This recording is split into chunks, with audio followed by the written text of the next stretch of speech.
welcome to July monthly horoscopes. Again, I just like to briefly remind all of you listeners, especially new listeners, this is based on your rising sign. So not technically not your sun sign or your moon sign, which you can listen to, but your rising sign, so that the houses are more accurate to your chart and thus your life. So one update I want to give before I get into July is I am currently researching more software to provide you guys a more visual experience. Now, if you're auditory and you're happy, you can continue listening to the podcast and just focusing on the listening aspect of it, or the more auditory experience. But I do want to provide my more visual people and followers with that visual experience. So I want to record myself, record the chart so you can see it, the aspects, the transits, even maybe some movement in there as well, so you can even easily overlap that with your own chart in live time. So you can look forward to that if that's something that you're interested in. The other thing I want to talk about briefly is this really interesting energy in July, where we have, Mercury retrograde, Neptune retrograde, Saturn retrograde. So we have these planets sort of reviewing, revising, sort of turning inward. And again, I'll go through each rising sign and give you a heads up as to what you might be reviewing and revising based on rulership, who that planet is talking to. So there's a lot of interesting sort of reviewing and revising, but at the same time, we have Uranus, the innovator, the disruptor, change, entering a new sign. So Uranus is a slow-moving planet. It's been in Taurus for quite some time. And now it's moving into an air sign. And it's going to trine Pluto, which is another outer, slower-moving planet. So we have innovation, change, even disruption, entering a new territory, trine, or dissolving obstacles, allowing things to happen kind of very in a more easy way, for better or worse, with the planet of transformation and rebirth. So there's this really like innovative, changing, transformative, and it's like it's just happening. It's not something. It's not like a square that we have to take action on and we have to make decisions, or a sextile where it's like an opportunity, but we have to take it. Trines we can take for granted because it just happens. So we have this really, we get the taste of Uranus and Gemini. It will retrograde back into Taurus to wrap up that story, but we're getting that taste in July of that rapid, accelerating change and innovation and transformation. And again, I'll go through the areas of Gemini and Aquarius in your natal chart, what to look out for. And I will do a whole separate podcast episode on Uranus and Gemini. So not just the trine to Pluto, but some other important aspects that Uranus is going to make to other planets, and to what to look out for with this. So I'm actually looking forward to this. I think this will be sort of a welcomed aspect, because I think in many ways where we've felt blocked, or like the innovation and the change and the transformation we've really maybe desired for a long time but kind of felt blocked, or felt like it just wasn't visible to us, could become visible, could really start to unfold. So it's not all doom and gloom. I am actually welcoming this. I think this could really, I like a Uranus and Gemini. I think it, even throughout history, it just creates a lot of rapid innovation, just collectively in society, but also individually as well. So I'm looking forward to seeing sort of what unfolds, especially with Gemini being an air sign, communication, information. So I'll break that down on what that might look like on a more individual basis in this monthly, but even in more detail and, other things that could be included in this in a whole separate podcast episode with Uranus and Gemini. So I'll probably release that the first week of July to gear up for that and sort of the retrograde movements as well. So I got your back on that.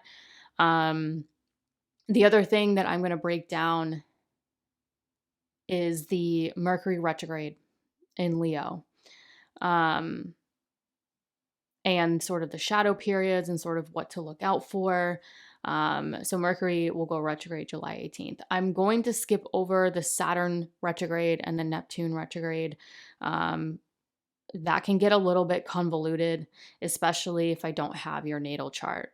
So one thing I will say is if you do know your natal placements, look to see if you have Saturn retrograde or direct, as well as Neptune retrograde or direct in your natal chart. So when Saturn, like for instance, say you have Saturn retrograde in your natal chart and Saturn goes retrograde this month, that it matches, it's resonating with your natal chart. So that's why some things I don't really go over in my monthlies, because it's so, in my opinion, it's so individualized. It's something that has to be taken on a very personal level and not a collective level. So I will say, just look at your natal chart. Look to see if you have Saturn and Neptune retrograde or direct. Is it sort of resonating with that retrograde, or is it opposite? And a lot of times generally speaking, when Neptune goes retrograde, it can be a time where sort of the veil gets lifted. We see more of the realities of things. And when Saturn goes retrograde, generally speaking, again, it depends on the natal chart, we can sort of get a break from the heaviness that Saturn can sort of feel. We can feel with Saturn sometimes, although Saturn is my favorite planet, despite everyone's hatred for it. When Saturn goes retrograde, we can sort of review and revise the responsibilities, what we want to build, what we want to work really hard towards, the legacy that we're working towards. We can review and revise those things. Again, depends on if it's retrograde or direct in your natal chart. My Saturn is direct, so this could be a good time in July, August, and the months forward to kind of review and revise how I want to build my work, my business, my legacy, those kinds of things. So just wanted to give you a tidbit on that and clarify that before I jump in. Again, if you guys have any questions, you can always feel free to put them in the comments. It might take me a bit to get back to you in the comments because I am a one-woman show here. But again, I will do my best to get back to you if you have any questions, because July is sort of like this weird month of like the tides turning. So if there's any confusion, let me know, or any way that I can sort of help clarify. The last thing I want to say is that I am in an Eastern Standard Time zone. So I will give you the day that the transit is happening in my time zone, but if it's happening very late in my time zone, it may have already happened if you're, say, in Australia. So keep that in mind. So if you are in Europe, Middle East, Asia, Australia, take that into consideration, because it may be the day before that I'm saying that the day is for me, if that makes sense. So please adjust your time zone according to my time zone, which is Eastern Standard Time Zone on the East Coast of the United States.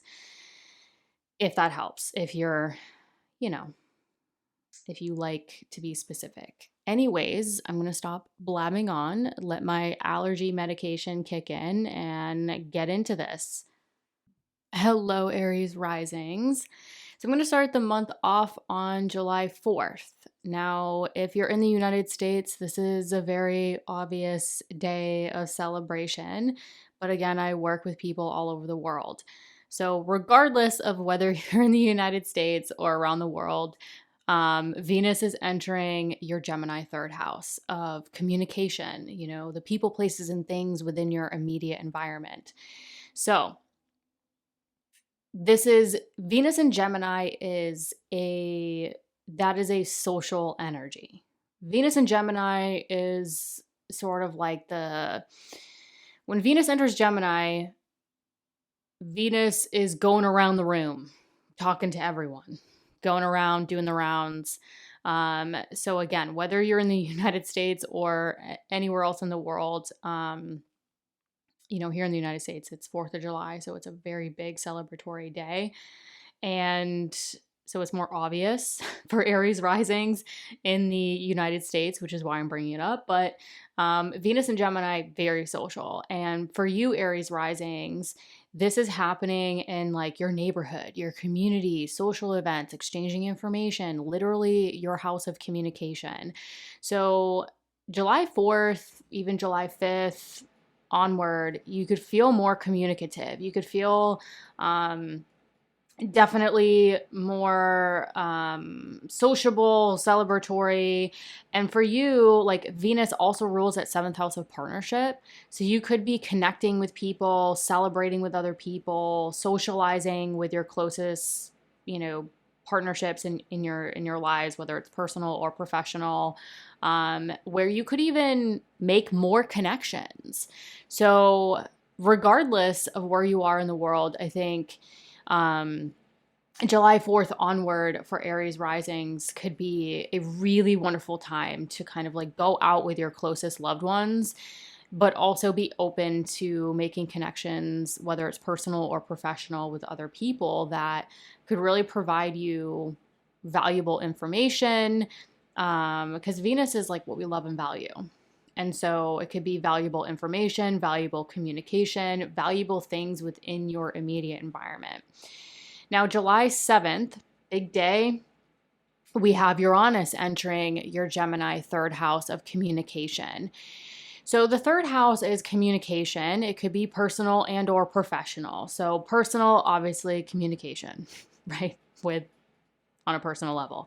But professional, I like to sort of categorize the third house as, you know, like your social media, your technology, your transportation, you know, your phone, your car, your laptop, those kinds of things.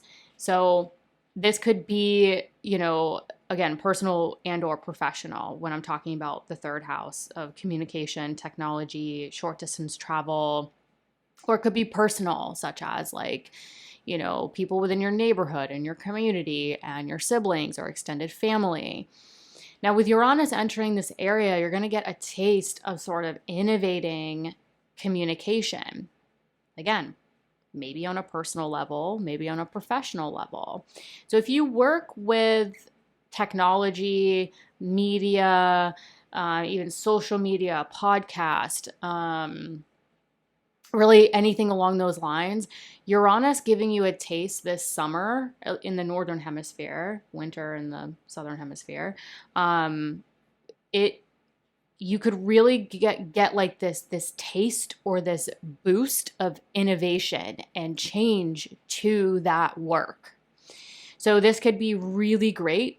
Now, also, I want to remind you of what I mentioned in the intro. When Uranus enters your Gemini third house to really innovate and change, again, those people, places, and things within your immediate environment, maybe relationships with your siblings, extended family, but on a professional level, that communication, the technology, the short distance travel, the exchanging information, social events in your community.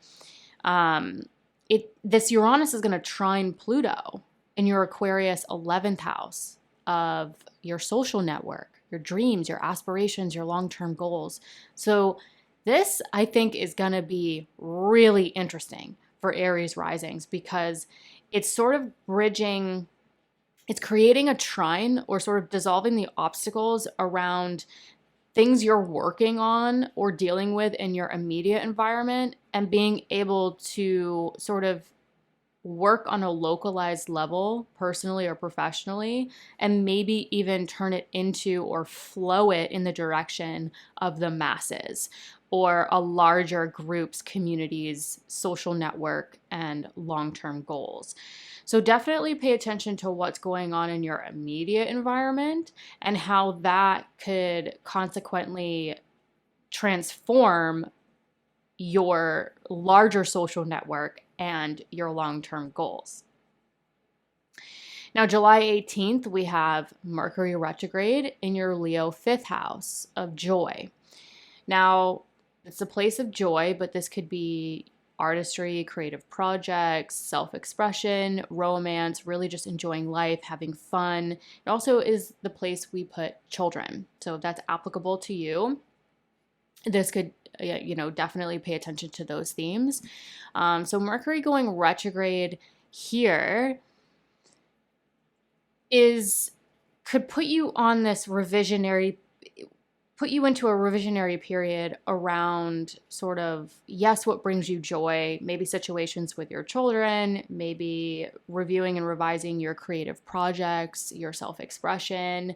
But what's interesting is that Mercury rules your Virgo 6th house of daily work, health, and routines, as well as your Gemini 3rd house of communication and sort of those people, places, and things within your immediate environment.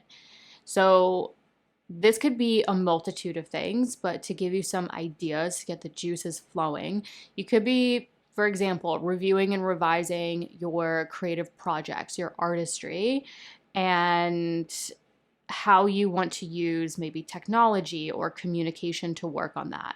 Or you could be sort of reviewing and revising your projects, your creative projects, and how that is sort of affecting your routines, your health, and your daily work. If you have children, this could be a time where you're sort of reviewing and revising your routines and sort of things within your immediate environment and sort of what's going on with them, how you may accommodate that, or maybe incorporate more fun with them, more joy with them, and figuring out your routine, your work in order to accommodate that.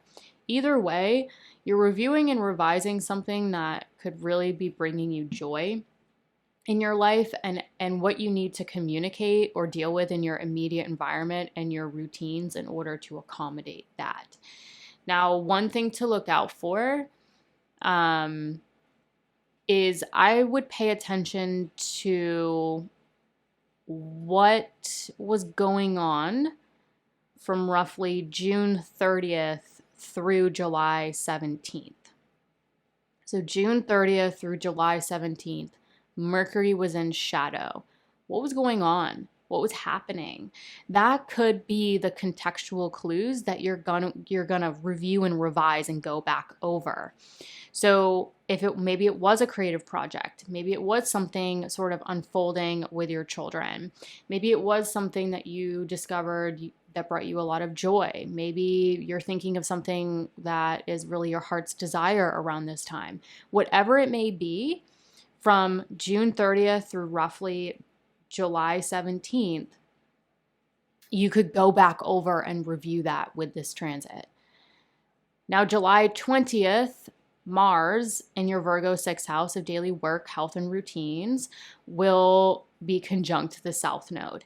So this is indicative of a release, a letting go. Now, this is important, particularly important for Aries risings because Mars is your ruling planet. It rules your physical body, your ability to take independent action, how you want to show up in the world. It's a very personal planet to you. And so with it being conjunct the South node in your Virgo 6th house, it could be sort of releasing a health issue, releasing something that doesn't serve your physical body, releasing something in your work, your health, or your routines that really allows you to be able to take more independent action and feel better and more blissful in your body. Now, Mars also rules your Scorpio 8th house of transformation, and this is a financial house, so long-term financial, investments, budgets, plans, as well as resources. So some of you could be sort of literally investing in your health, investing in your physical body, investing in your work. So definitely look to, mid to late July for any opportunities to invest in yourself, invest in your work and your health, to create transformation in the direction you want to take, really for the rest of 2025. Now, July 24th, there will be a new moon in your Leo 5th house of joy. Again, going back over those themes, could be artistry, creative projects, self-expression, romance, dating, or children, if applicable to you. Really anything that brings you joy in your life or your heart's desire. There's a new moon here, and new moons are new beginnings and new opportunities. So there could be sort of some new beginning or new opportunity in the area of joy, creative projects, situations with children, romance, dating, enjoying life, having fun, life's pleasures. What's particularly interesting about this new moon, again, I don't talk about all the new moons and full moons, but this one stands out to me because it is opposite Pluto in Aquarius. So yes, this is a new beginning and a new opportunity around something that's bringing you joy, but it's requiring some level of balance with the transformation that's taking place to your social network and your long-term goals. So whatever new beginning you're dealing with fifth house themes, again, maybe it's children, dating, romance, creative projects, self-expression, whatever it may be. For some of you, it may be a home and family situation. The opposition, in my opinion, is one of the hardest aspects. So it can be this. It's almost like the new beginning or the new chapter you want to take in the area of joy could require balance with the transformation that you really want to move towards with long-term goals or social network, like friends, groups, communities. Now, like I'm not the doom and gloom gal in terms of astrology. So yes, the opposition is the hardest, but as I always say, if I see something challenging or potentially challenging, I'm going to tell you the positive aspect to look for in this conversation. That's going to provide maybe opportunity or support or help. So yes, this is an opposition between, what brings you joy versus your long-term goals and your social network. But this new moon will be sextile Uranus in your Gemini 3rd house. So where there could be opportunity or support, there could be opportunity or support from siblings, extended family, your communication, your social media, your neighborhood, your community, your people, places, and things like within your immediate environment. So look to your immediate day-to-day environment and see if there is support or opportunity with people, places, and things within that immediate environment that can help provide an opportunity or support to balance this opposition.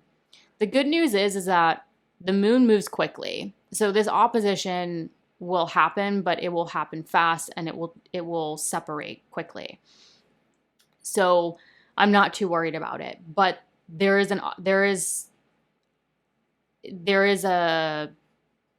something going on with some opportunity with this new moon, despite any challenges it may bring up that will need to be balanced to keep you on track long term. Then July 30th, I'm really ending the month with Venus entering your Cancer 4th house of home, family, property, and real estate. So where Venus was in Gemini, very social, kind of bubbly, going from person to person to person, Venus now enters your 4th house of home, family, property, and real estate, and Venus gets a little bit more cozy. She gets a little bit more Cancerian, nurturing, nourishing. And so with Venus entering this area, I think this can sort of, maybe you're connecting more or wanting to spend more time with family as you're getting deeper into the later July, even into August. So what's interesting about this is that when Venus enters Cancer, it will square Saturn and Neptune in your Aries 1st house of self, the physical body, independent action, how you want to show up in the world. So on some level, there could be, maybe some things going on with people you live with or family. And there's also something playing out with you that requires some action. So some of you might be ending the month and going into July or going into August, taking action on, your physical body, you independently taking action, focusing on your needs, but in a way where you're sort of reviewing and revising it and taking action to maybe connect with family, spend time with family, spend time attending to the home. So you're really, in my opinion, there's opportunity to end the month and go into August, taking some action around connecting with family, supporting your needs, their needs, et cetera, et cetera. So very interesting month for Aries risings, lots of opportunity to sort of release, focus on your needs, your physical body, releasing things that really don't serve you regarding, how you want to feel, investing in yourself, and really being able to sort of innovate or get a taste for innovation and transformation to communication, your immediate environment, your dreams, your long-term goals, while reviewing and revising what brings you joy, what is your heart's desire, and how that could be an opportunity to play into this innovation and rapid change we're stepping into, especially in 2026. Hello, Taurus rising. So on July 4th, Venus enters your Gemini 2nd house of earned income and self-worth. So Venus in Gemini, generally speaking, is a very social energy. When Venus is in Gemini, Venus sort of goes around the room and talks to everyone and sort of has the ability to talk to everyone. So on a general sort of basic level, of course, July 4th is a big celebratory day in the United States, but no matter where you are in the world, this is important because Venus is your ruling planet. So Venus being in Gemini, especially in July in the Northern Hemisphere, could really play into sort of that summer social energy. So some of you might be wanting to socialize a little bit more, enjoy life a little bit more. And like what I like about Venus and Gemini is it's not that deep, like it's not to say even if you have Venus and Gemini, like I don't want the comment section to blow up by me saying this.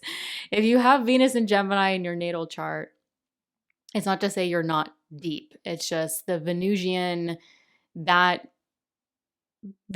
energy, that specific planet it's easygoing. It can go anywhere. So for example, my husband has Venus and Gemini rising in his chart. he could be best friends with like the wall, like the tree. You could literally put him anywhere in the world and he is so easy to talk to, can talk to anyone, talk about anything. And it doesn't have this like heaviness to it. It doesn't have this like super deep, it can, like he can go there. But Venus in Gemini is just fun. It's like a Labrador retriever. It's just like a summer dress and a cocktail. It's good. It's fun. So I think with Venus being your ruling planet entering Gemini, this could feel energetically just, light, fun, enjoy yourselves. But more specifically, with it being in your second house of earned income and it also ruling your sixth house of daily work, health, and routine, some of you could be investing in feeling good, investing in your health, your vitality. Some of you might even through social connections or socializing could find work connections, work opportunities that could be more cash flow or like financial connections as well. So all in all, I think on a general, I don't have your natal chart, so it's not conclusive, but I think this could sort of enter Taurus risings into that, typical summer vibe, summer fun energy. Now, on July 7th, Uranus will enter your Gemini second house of earned income and self-worth. So for many of you who know astrology, you're probably like, hallelujah, Uranus is finally getting the hell out of my first house, that angular house. So Uranus is making way out of your first house of self, the physical body, how you show up in the world. It's getting out of that angular space where it has caused rapid change to you, but also even maybe career, home and family, partnership. And it is now transitioning into sort of innovating and changing your finances, how you make money, and sort of innovating your value, your gifts, your talents, your self-worth, what is innately yours. And so a lot of times Uranus gets the reputation in the second house as causing like really big financial windfalls and then like dry spells. So it's either like all on or off. That's not, in my opinion, entirely true. Like working with people one-on-one over many years, there's a lot of specifics to that or nuances to that. But what I really love about this for you, Taurus rising, is that when Uranus enters your Gemini second house on July 7th, you're going to get that taste of that Uranus-Pluto trine. So Uranus enters your second, opportunity for innovation, change, even disruption to your perspective on finances, how you make money. Maybe some of you are like, I want to innovate my finances so I can work smarter and not harder. And the beautiful part about this is whatever's innovating or changing about your perspective or how you want to make money, the trine to Pluto in your Aquarius 10th house of career, public recognition, or what brings you fulfillment in life is wild because the trine sort of dissolves the obstacles. So it's sort of like whatever you want to innovate and change around finances could create this rapid acceleration and transformation to your career, your public recognition, or what brings you fulfillment. So some of you could see really rapid accelerating changes or a taste of that because Uranus is going to retrograde back into your Taurus first house for a little bit of time, and I'll keep you updated on that. But you're going to get a taste this summer of maybe ideas or innovations to your finances, your financial future, your innate gifts, talents, self-worth, value, and how that can really rapidly transform what brings you fulfillment, your career, your public recognition. So I think this could be really wild in a good way for a lot of Taurus risings. And also consider any personal placements in your Libra 6th house of daily work, health, and routine that will eventually form a grand trine with this Uranus-Pluto situation going on. So it could form a grand trine, which would actually create even more accelerating, like rapid grand trines and airs really can create a lot of rapid movement and change with this configuration. So if you've been wanting change in the financial slash career department, this could be it. This could be, this over the next couple years could be very, very innovative time for a lot of Taurus risings.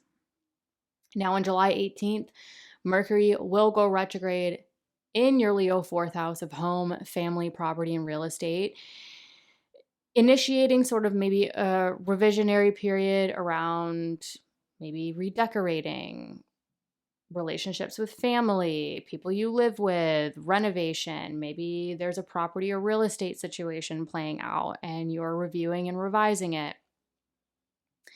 Either way, it's sort of where it's happening or where the stage is set is home, family, property, real estate themes. Now, Mercury does rule your 2nd house of earned income and your Virgo 5th house of joy, which could include creative projects, really having fun, romance, dating, or children, if applicable to you. And so maybe something is playing out in the arena of home, family, property, and real estate, but it's really involving a financial situation that you're looking at, or situations with your children, or maybe you're redecorating and it's inspiring some sort of 5th house joy or creativity that's going on. Either way, this could be a great time to sort of review and revise maybe finances, really how you can sort of integrate more joy, more fun, more pleasure within your home, within, relationships with people you live with, family. So this can be a wonderful time to sort of turn inward and figure that out. But more specifically, again, I like to give you the most specifics I can possibly give you without having your natal chart. But I would pay attention to roughly June. Think back to, well, you're going to be listening to, most of you are going to be listening to this the last week of June, first week of July. So maybe as you're listening to this, but if you're listening to this late, June 30th, July 1st through July 17th, pay attention to what's unfolding or what has been a prominent thing that you've been thinking about, talking about, something that has really become a thing. It doesn't have to be major. It could be minor. It could be an internal, a thought, an idea.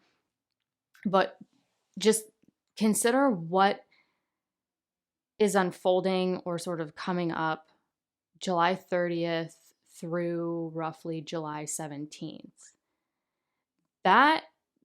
Those are the contextual clues. Those are the things that you could be reviewing and revising July 18th onward when Mercury goes retrograde.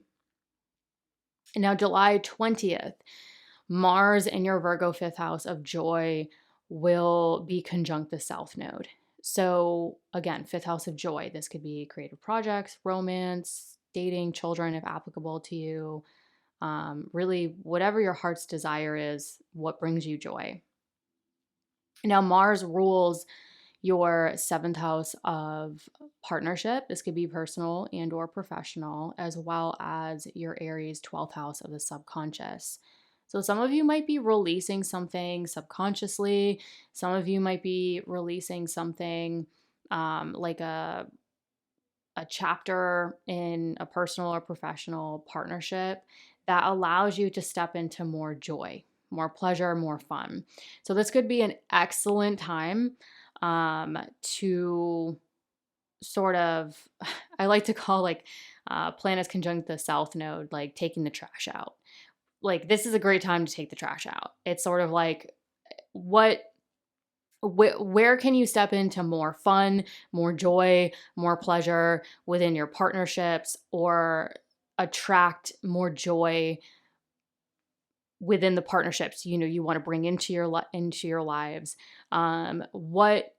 What sort of, like, is there a limiting belief? Is there something subconsciously that's just sort of like, you know what, I'm so sick of thinking this way, I'm so sick of feeling this way, it just robs me of my joy. It robs me of just like really just diving into having a good time and feeling more creative and more self-expressive. This could be a wonderful time for Taurus risings, again, generally speaking, to take the trash out, let it go, release it, and have more opportunity to attract partnership that feels good, more joyful in your life, or really just let go of, maybe the hardship that you've gone through within your partnership over some time, and just being like, you know what, it's just like, let's have fun, let's enjoy life, and just release any, subconscious thought patterns or ways of being that really don't serve anymore. I typically don't do this, but I think I'm going to start doing this more, of just sort of um, giving my own real life like thoughts or experiences. So, like, I was having a conversation with my dad recently about, like, I call it monkey mind. I'm very, very prone to like analysis paralysis, and I very, very, very, very, very strong Mercury in my chart. And I love data. I like to like analyze, and like, which is great for what I do. But I, if you haven't worked with me for a while, you obviously you don't know how that can turn into a major con. So my dad is very Scorpio, very blunt, very funny, very witty. Um, and he just, instead of just like cultivating more of that monkey mind, more of that anxiety, he was just like, F the what ifs. Like, I'm so sick of the what ifs. So I think for a lot of Taurus risings, this could be that moment of like, you know what? F the what ifs. Like, there's always a what if in life. There's always, and most of the time it never even happens. And it just robs us of joy. It robs us of pleasure. And it's exhausting. So I think if that resonates with you, take that with you and, and release what you need to release, and really be able to step into more action around just the joy and not robbing yourself of that joy. Then on July 24th, we have this new moon in your Leo fourth house of home, family, property, and real estate. And so this could be this new chapter, this new beginning, or planting new seeds around home, family, property, or real estate themes. I don't talk about every new moon or full moon, but this one stood out to me because it is directly opposite Pluto in your Aquarius 10th house of career, public recognition, or what brings you fulfillment. So it's the oppositions, in my opinion, are really, again, this is my opinion, but I think oppositions are the hardest aspect to integrate, because they're opposite.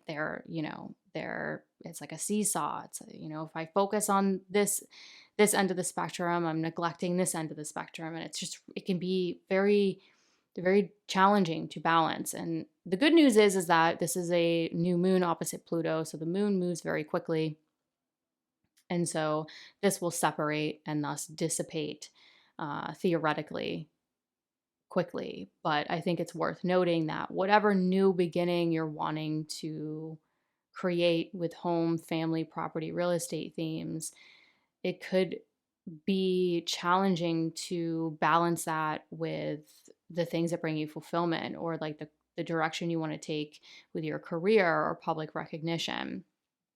Now, what I will say is I am the astrologer that will always look for the opportunity or the out of the situation or the aspect involved in this conversation that is going to help you or be something that you can focus on that's going to provide the solution to balance this opposition.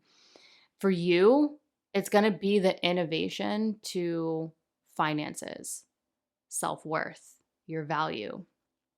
So whatever new beginning or planting new seeds, and again, this could be as simple as like a redecoration or, like zhuzhing up your relationships with people you live with or family, or it could be as major as, okay, I want to invest in property, or I want to invest in real estate. I want to think about, creating a plan of action that's going to unfold over some time around, land, property, those kinds of things. So it could be minimal, it could be maximal.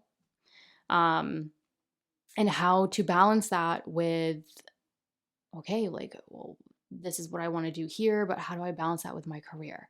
How do I balance that with my business, my public recognition, or really the things that bring me fulfillment if career isn't a thing? The opportunity could come from finances. It could come from your innate gifts, talents, your self-worth. So I would say if there is a day or two where you're like, ugh, I'm really challenged in balancing, focusing on this new chapter here versus career, public recognition, I think the opportunity could be by focusing on your budget, your finances, your self-worth, really like focusing on your value, what is innately yours, your innate gifts, talents, your finances, your financial budget, like focusing on that and empowering what you want to innovate. So whatever the situation is, as you're getting closer to the end of July, could be a wonderful time to really sit down and say, okay, this is going on. This might be challenging to sort of balance or figure out.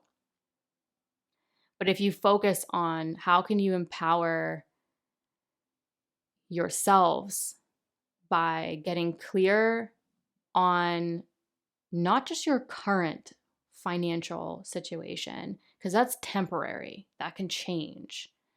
So I would say going into the end of July, sit down and just say, all right, what's my current financial situation? How can I innovate and change this? Because Uranus, for many years to come, is going to really accelerate this for some time.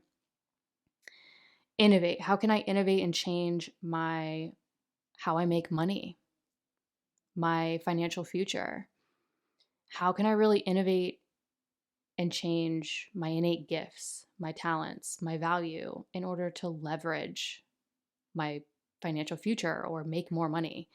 So focusing on that and empowering and really just like innovating that area can consequently create opportunity for the home, family, property, real estate situation that could help balance where you want to take your career, what brings you fulfillment, and what you want to do foundationally with your life and how those two can balance out. I really want to end the month on July 30th when Venus enters your Cancer third house of communication, siblings, extended family. The third house can be professional, so it could be communication like media, technology, podcast, social events, exchanging information, or it could be more personal, like communication with your neighbors, like people in your immediate surroundings, your extended family, your siblings. So the third house is a mixed bag of things, but it's really like those people, places, and things within your immediate environment. And so Venus goes from this bouncy, more bubbly energy in Gemini to a much more like Venus in Cancer is like, I want to like the love and value of the home, love and value to the family, the people you live with, being yeah, nurturing, nourishing that. And again, Venus is your ruling planet. So whatever Venus is doing, it can have a very personal effect on you, Taurus rising. And when Venus enters your Cancer third house, it's going to square the Saturn-Neptune situation in your Aries 12th house. So there could be some action and change to maybe communicating your deeper thoughts, communicating your subconscious vision. Whenever I see 12th and 3rd house connections, especially with the square, a lot of times I see opportunity to communicate things that you've maybe like kept behind closed doors mentally. So this could be an opportunity to communicate like your mental vision board. This could be but with Venus and Cancer, this would be with your closest loved ones. This would be with people that nourish you, that nurture you, and vice versa. So I would say, like, generally speaking, again, it depends on your personal placements, but this could be a wonderful time to sort of like get together with like your closest loved ones, whether it's siblings, extended family, or those people that feel like siblings and extended family to you, and have a more communicative, nurturing environment to sort of communicate like your thoughts, your ideas that could be playing into that Uranian influence in your Gemini second house. Like maybe it's action where you're communicating or having the opportunity to communicate with these loved ones, your mental vision board, these things that, these ideas where these people could help you take action around that, or be playing into, okay, like this is where I want to really innovate how I make money, or my financial future, or my self-worth. And so that's one situation that could play out there. If it's more professional, you could be sort of using communication or technology or media to express ideas, express a vision that you have. Or this could be some social event, a conference, something where you're exchanging information that could get your mental juices flowing and taking action on that. So, like I said, very interesting month in July where we have some very sort of like social, some like fun vibes going on. But then we have there's interesting things going on with you, Taurus rising, where I think you're gonna step into sort of like almost like a brainstorming session of like, okay, there's gotta be more to life. There's gotta be another way to, like, what is success to you? What is financial success to you? How can you work smarter, not harder? How can you innovate sort of how you make money? And with Uranus, there might be some disruption. Like you might have some disruptive chapters with Uranus in your Gemini second house. But again, this is a very slow moving planet. It's going to retrograde back into your Taurus house, give you a little bit of a break, think about it. This isn't something that's just going to like boom, wham, bam in your face. You're going to have plenty of time to work on this. But I think there is opportunities to sort of review and revise maybe how your living situation could support some of those future ideas, or where you want to innovate things in your life.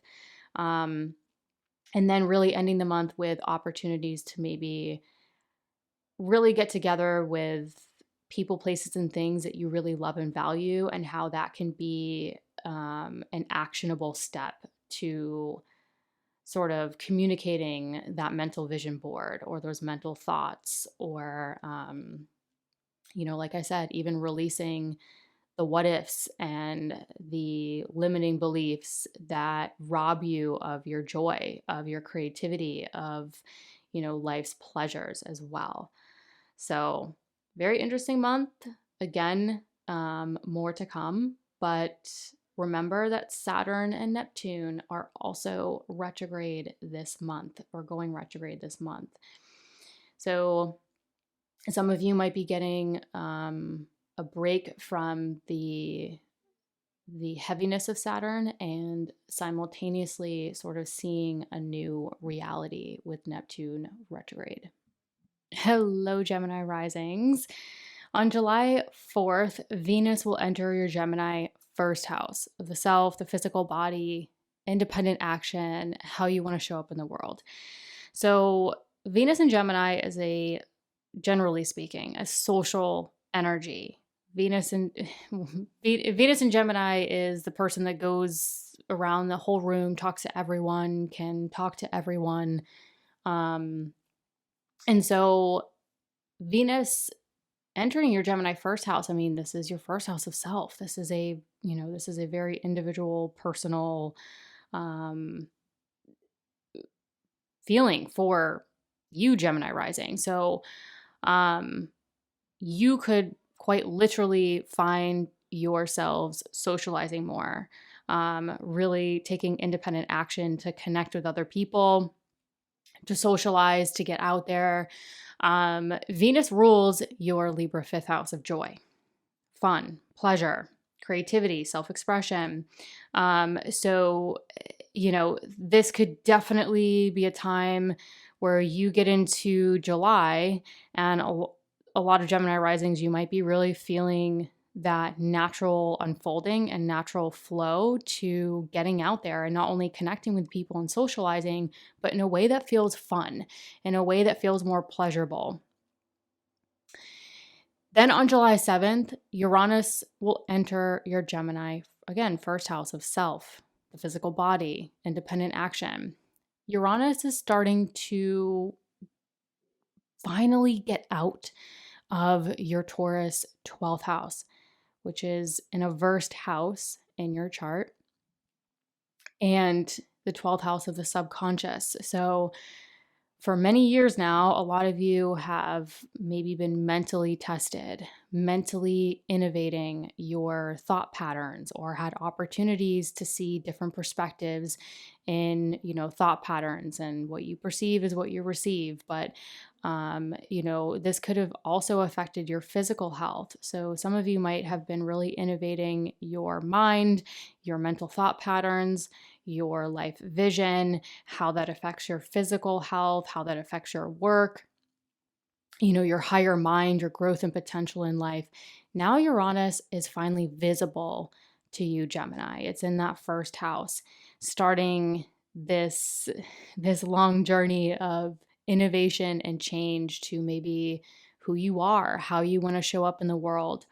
Some of you could actually eventually, with Uranus in your Gemini first house, again, you'll have many years to work with this, really innovate and change into the person you want to become, how you want to show up in the world, and how that can create very concrete results through your own independent action with, where you live, property, real estate, or career, or what brings you fulfillment. So again, you're going to get a taste of Uranus in your Gemini first house in this summer in the Northern Hemisphere. And so this Uranus will actually also trine Pluto in your Aquarius ninth house of growth and potential. So Uranus is not only giving you a little taste or an invitation to consider what you want to innovate and change regarding how you take action, who you are, maybe your physical body, your appearance, really how you want to shine and show up in the world, and how that could consequently create rapid acceleration and transformation to the growth and potential you want in your lives. Now, some of you might find yourselves innovating and changing, or at this point, getting a taste of it, thinking about it, and how that innovation and change to you and how you want to show up in the world and how you want to take independent action rapidly transforms your knowledge, your the depth of knowledge, opportunities for travel, spirituality, publishing, teaching. And for some of you, this will have additional career and or public recognition themes on it as well. Then on July 18th, Mercury will be retrograde in your Leo third house of communication. Really, the third house is those people, places, and things within your immediate environment, which could be personal and or professional. So if it's professional, you want to pay attention to communication fields, media, technology, short distance travel. If it's personal, pay attention to, people in your immediate environment, siblings, extended family, where you could be sort of reviewing and revising something that you've been discussing or working on with them. Some of you might be reviewing and revising something within your immediate environment. The third house is like your phone, your car, your laptop. So some of you could be reviewing and revising, like it could be literally as simple as like car maintenance or something like that. So this Mercury retrograde here is sort of like where the event is happening, but Mercury is your ruling planet. It rules you, and it also rules your Virgo fourth house of home, family, property, and real estate. So some of you might be reviewing and revising sort of your immediate environment, maybe your commute to work, short distance travel, communication, technology, whether it's personal or professional, and reviewing it and revising it in a way where you're maybe given an opportunity to say, like, how does this really serve me?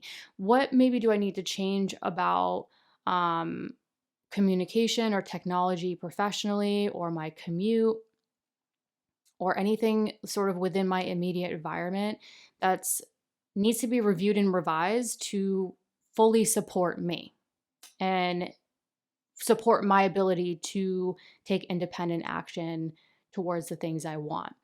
Some of you, it might be reviewing and revising those people, places, and things within your immediate environment and how it is supporting the foundation in your life, your home, your family, people you live with, or any property or real estate decision. So, there's definitely, the third house is sort of like where you run errands, taking care of appointments, phone calls, those kinds of things. So some of you might be sort of reviewing and revising paperwork, stuff, just like general day-to-day stuff to really set something in motion that's going to fully support you or a home, family, property, real estate situation.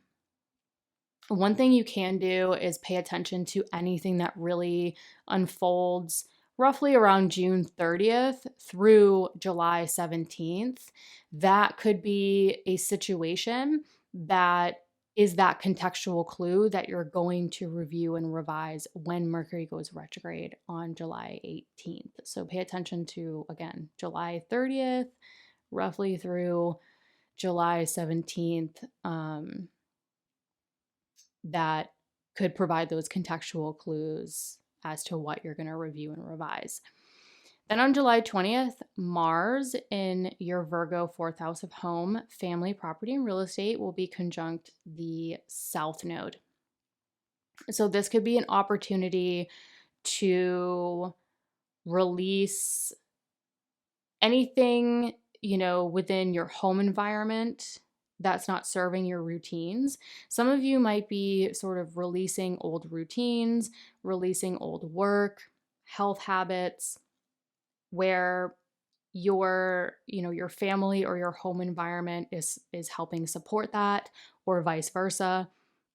And some of you might be sort of releasing outdated long-term goals, outdated sort of things within your social network, that is somehow tying into creating a stronger foundation in your life. So this could definitely be a good time to sort of release anything that's no longer serving the foundation you want to create in your life, the home, the property, the real estate, the relationships with family, whatever's no longer serving those things, which could be work related, health related, routine related, or just outdated goals. Whatever it may be, releasing that to really step into like a much more supportive, strengthened foundation in your life could be something that comes up around that time. Then on July 24th, there will be a new moon in your Leo third house of communication, exchanging information, again, people, places, and things within your immediate environment, whether that's personal or professional.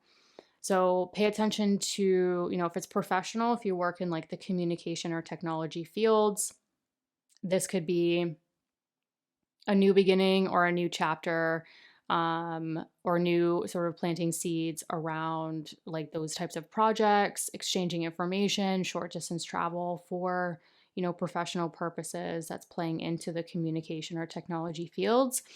If it's personal, this would be, pay attention to new beginnings or chapters with things unfolding with your relationships with your siblings, your extended family, things going on within your immediate environment, your neighborhood. So this new moon, again, I don't talk about every new moon or full moon, but this one is important because it's directly opposite Pluto in your Aquarius 9th house of growth and potential.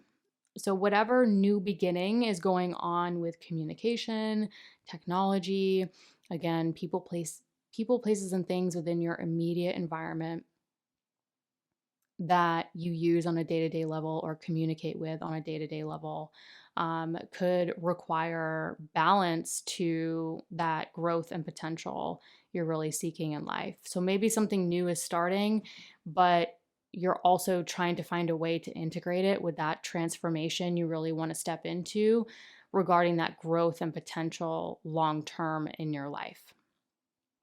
Now, with every oppositions can be challenging. I personally think that they're one of the most challenging aspects. I am the astrologer that is always going to try to look for the way to work it out or what to focus on that's going to help create that balance. And in my opinion, for you Gemini risings, it's going to be that innovation to self. So if you feel sort of like, okay, I want, this new chapter in, my living situation, new chapter with my immediate surroundings, new chapter with communication or technology, whether it's personal or professional, and sort of that long-term transformation you're seeking with like major growth and potential that many of you want at this juncture or are starting to think about. If you're feeling sort of that tug of war or that pull of like, okay, how am I going to do this all? How am I going to balance it all? There could be opportunity that's coming from focusing on that innovation to self. So focusing, like if you feel sort of how am I going to do this all? How am I going to balance it all? How am I going to work this out? How am I going to generate this new chapter and integrate all these other things that I want to do? If you focus on, if you're feeling sort of all over the place with it or challenged in balancing it, focusing on the innovation that you want to become, focusing on how you want to innovate the self, focusing on your physical body, how you want to feel, how you want to show up in the world, who you want to be, your, the needs that need to be met in order for you to step into this innovator archetype, could be the source or the opportunity or the support to balance this. So if you're feeling sort of all over the place, just focusing on who you want to be, like what, getting clear. It's sort of like getting clear on what we want, who we really want to be, in a way where, Uranus is definitely, when I think of a planet that is like least prone to comparing itself to other people, it's probably Uranus. Um, Uranus is the disruptor, the innovator. Uranus isn't going into the party and being like, "Oh, I don't know if people are going to like me. I don't know if, did I dress right? Did I like," Uranus is not afraid to stand out. Uranus is not afraid to change things for the better, to to innovate.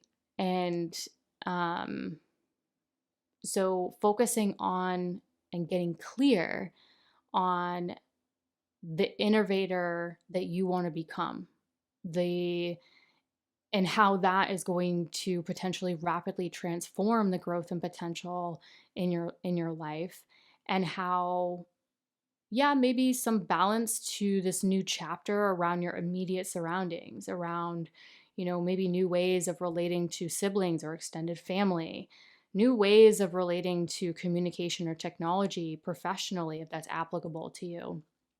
It might be something to balance out. But if you're clear on that bigger vision, you're clear on the person that you want to become long term, you can always come back to that. You can always hold on to that. And focusing on that could consequently create the opportunity to help you create that new chapter and balance that transformation long term to that growth and potential area of your chart, and thus life. I really want to end the month on July 30th, when Venus enters your Cancer second house of earned income and self-worth. I think Venus entering, again, generally speaking, I don't have your natal chart, but I think Venus entering your Cancer second house might help sort of get a little bit more grounded, a little bit more clear on your finances, your self-worth, and sort of, getting more grounded and more value in that. Venus does rule your 12th house of the subconscious and your 5th house of joy. So some of you might be looking at your financial picture and saying, okay, how can I incorporate or integrate more joy with my financial situation? Or how can my financial situation integrate more joy, more mental peace in my life? And in a way where we're talking about Cancer, so in a way that nourishes you, that nurtures you. So as you sort of close out July and you enter August, I think this could be a wonderful time to work out or start to imagine what you really love and value financially, and also what you really love and value about yourself, and how that can sort of help create the financial future that's going to give you the most joy, also the most mental peace, and in a way that's not fleeting or, this or that, in a way that truly nourishes you and nurtures you. Hello, Cancer risings. So on July 4th, Venus enters your Gemini 12th house of the subconscious. So this is where sort of your subconscious thought patterns, for better or worse, land, in my opinion. This is also sort of more of like the hidden, dreams, life vision, things you don't really necessarily publicly advertise for the world. But what's interesting about this is that Venus in Gemini is sort of, sociable, bouncy energy. So mentally, you might be feeling more, mentally, you might be more focused on what you love and value. You might find yourselves thinking about more ideas, more visions, particularly around your long-term goals and or home and family themes, including property or real estate. So some of you might be really bouncing or like getting your juices flowing around, your mental visions, what you love and value, and how that might be sort of mentally shifting perspectives on goals, property, real estate, home, family, relationships with family. Then on July 7th, Uranus will enter your Gemini 12th house. Again, subconscious thought patterns, dreams, visions. So Uranus is the innovator, the disruptor, change. And this could be the introduction to that taste of innovating your thought patterns, innovating your dreams, your vision. So Uranus in the 12th is, it's a slow moving planet. So this is going to be a lengthy journey around sort of your thoughts, your vision. For some of you, it could be a journey around like limiting beliefs, self-sabotage thoughts as well. And really seeing where the innovation and the change to your mental thought patterns can rapidly accelerate and innovate all the other areas of your life. A lot of times, I shouldn't say a lot of times. Sometimes when Uranus enters the 12th, you can really it's sort of like your mind and your subconscious can sort of blow out. It can really expand. Because, you have to also take into consideration that when Uranus enters your Gemini 12th house of your subconscious thought patterns, it's going to immediately trine Pluto, the transformer, in your 8th house of transformation, long-term financial management, goals, resources.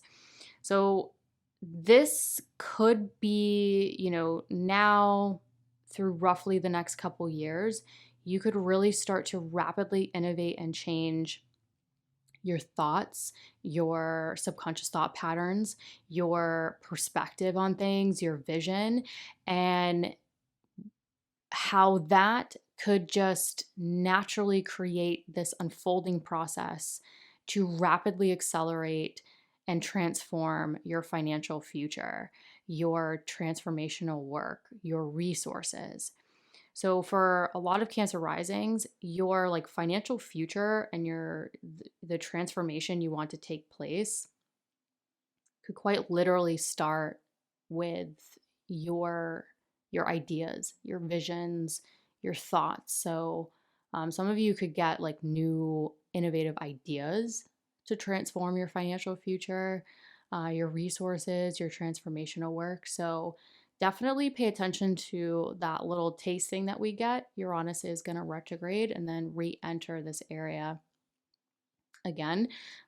So this summer could be a little bit of that, that tasting, the appetizer to what is to come. Then on July 18th, Mercury will go retrograde in your Leo 2nd house of earned income and self-worth. So Mercury retrograde in your 2nd house, you could just on a very basic level just be reviewing and revising your budget, paying bills, reviewing and revising how much you're bringing in, what's going out, where's it going. But more specifically, Mercury rules that 12th house, again, of that subconscious thought patterns, as well as your Virgo 3rd house of communication and technology. So some of you might be reviewing and revising your finances in a way that could be mental, that could be some of you might be reviewing and revising sort of, again, those mental thoughts, and Uranus is there to help change, shift, disrupt, innovate those thoughts to rapidly accelerate that transformation to your financial future. So some of you might be looking at what you're bringing in now and how that might be playing a part in that financial future.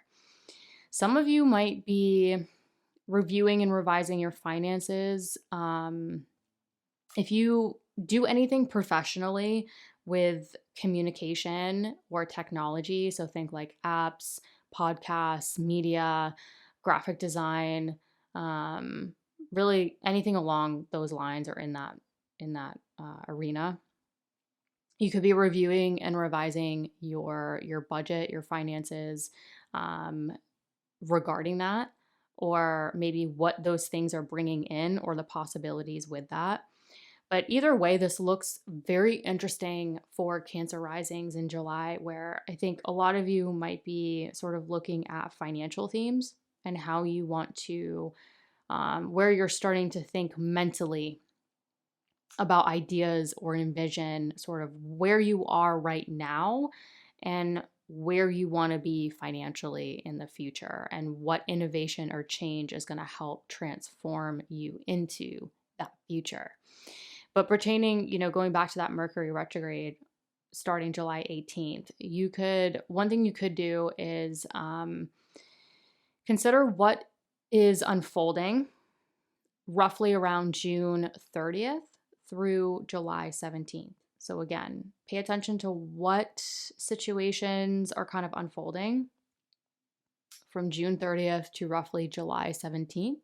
Those situations could be the contextual clues as to what you're going to review and revise starting July 18th onward. On July 20th, Mars in your Virgo third house will be conjunct the South Node. So Mars in your Virgo third house, communication, technology, whether it's personal or professional. People, places, and things, including siblings and extended family, within your immediate environment. So things going on in your neighborhood, things going on in your immediate environment. Again, that could be personal or professional. So Mars conjunct the South Node is, in my opinion, a release.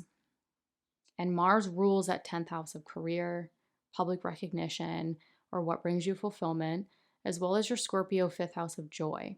So you could be releasing things within your immediate environment that create more space to expand your business, to expand your work, your public recognition. You could be releasing things within your immediate environment that create more space for joy, creativity, creative projects, and self-expression. Either way, this is a good time to kind of release things that no longer serve you, that are going to help sort of your work, what brings you fulfillment and joy. Then on July 24th, we have a new moon in your Leo second house of earned income and self-worth. So again, new moons are new beginnings, new opportunities. Yes, maybe around, finances and or self-worth.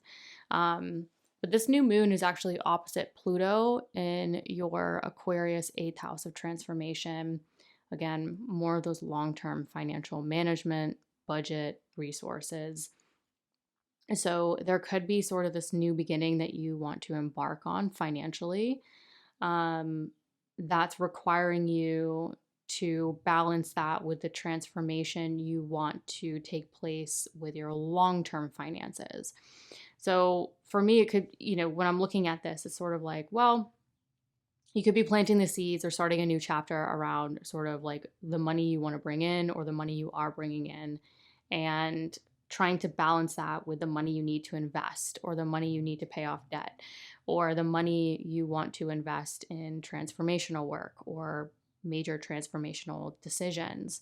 So again, this has a lot of financial themes written all over it, but the oppositions can be challenging to balance.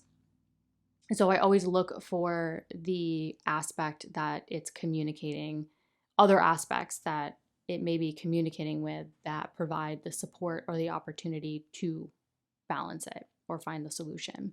So for you, this is going to come from solitude. This is going to come from your mental visions, your thoughts, rest, recharge.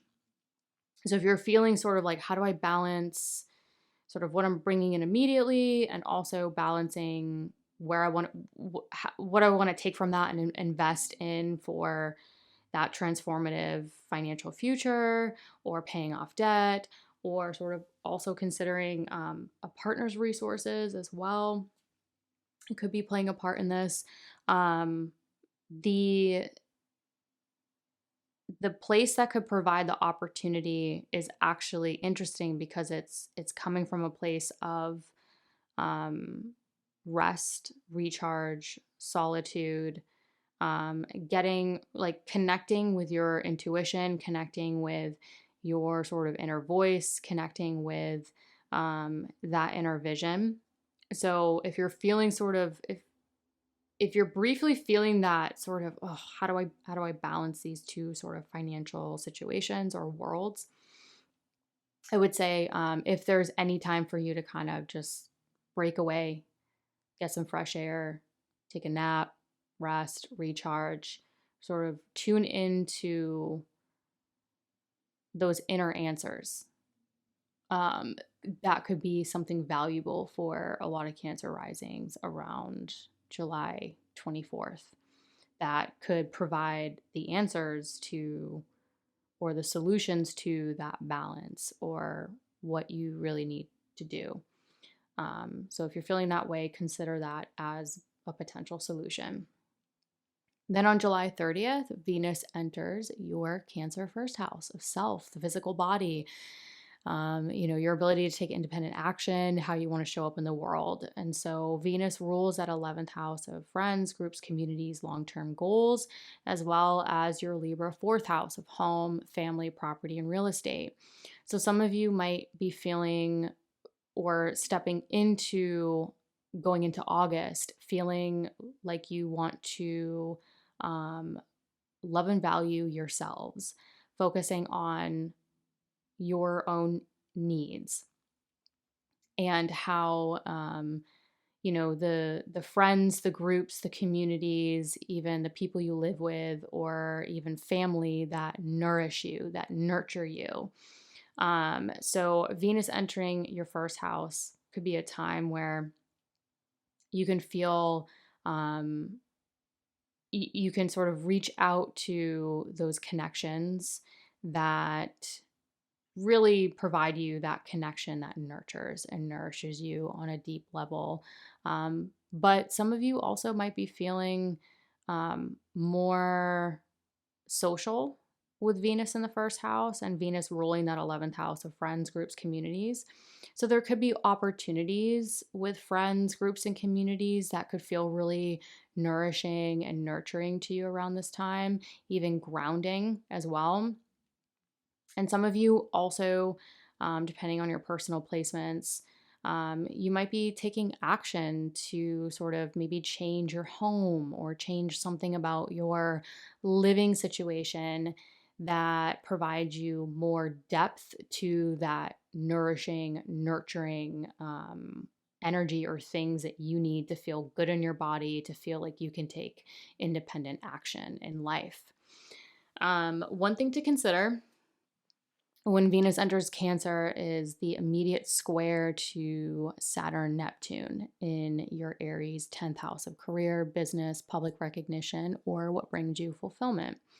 So, where you might be focusing on the nourishing, nurturing sort of love and value to your physical body, what's going to really provide you the ability to take independent action towards the things that you want could also be playing into generating action or initiating action to that somehow playing a part with your career, your business, your public recognition, or what brings you fulfillment. So also consider, what's really going to nurture and nourish you on a very individual level and what may be some actions to take with your living situation that's going to fully support that, and also who's in your inner circle that's going to support that. That could be opportunities or resources for that could also generate action and change to sort of integrating the what's really going to serve you, nurture you, and nourish you, and also incorporating that within what you do, what brings you fulfillment, career, or business. Hello, Leo risings. On July 4th, Venus enters your Gemini 11th house of friends, groups, communities, and long-term goals. So Venus in Gemini, from a general perspective, is quite social.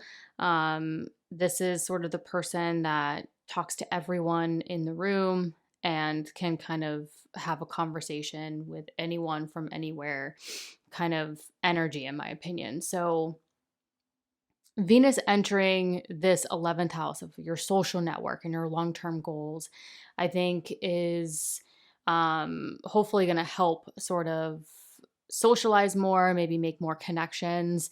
What's interesting about this is that Venus rules your 10th house of career and public recognition. So this could be even professional. This could be sort of really talking to more people, making more connections for your social network that could be beneficial to your career, your public recognition, or what brings you fulfillment. Venus also rules your Libra third house of communication, exchanging information, really those people, places, and things within your immediate environment. So this can sort of add even another layer of communication, sociability, things going on in your neighborhood, sort of social events in your neighborhood that could be sort of really kicking off the summer, at least in the Northern Hemisphere.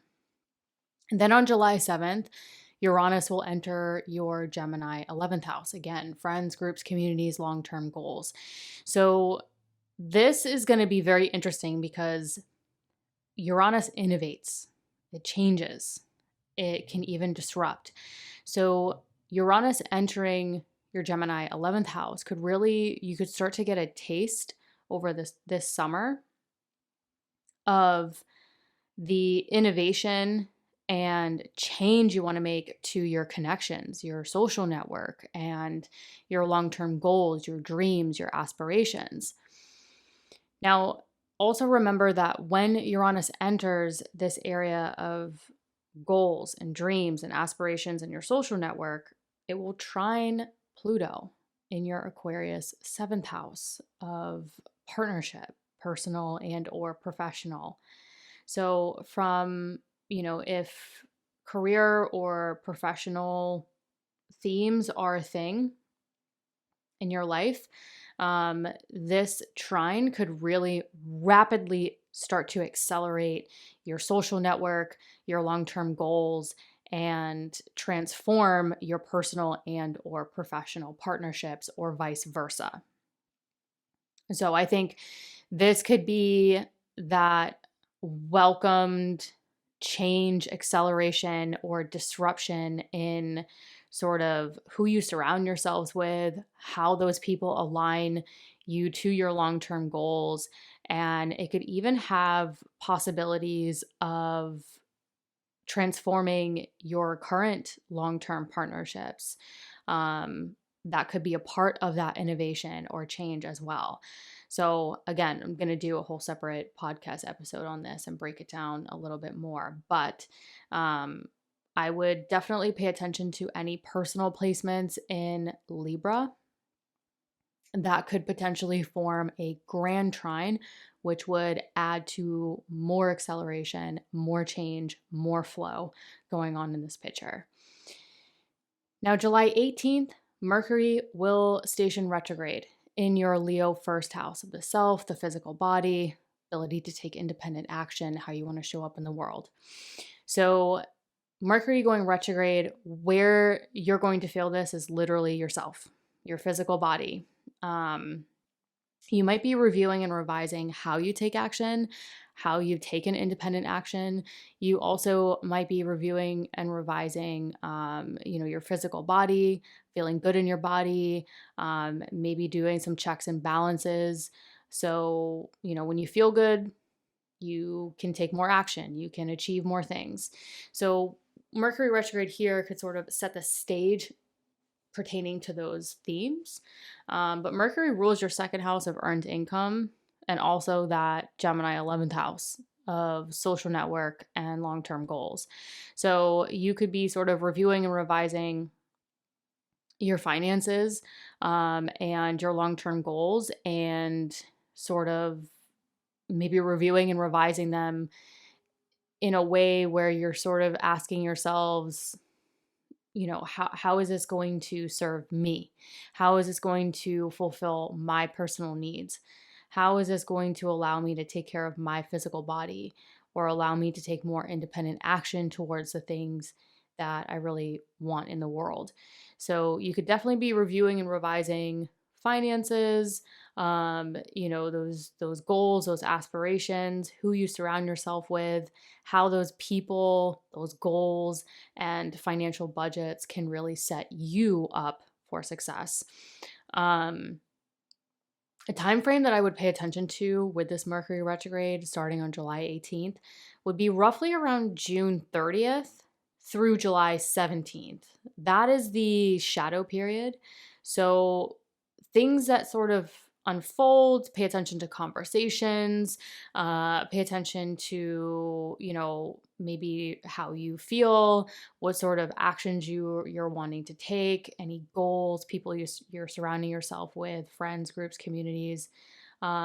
Really look out for those themes and sort of stories playing out from roughly June 30th through July 17th that could give you the contextual clues as to what you're going to specifically be reviewing and revising starting July 18th onward.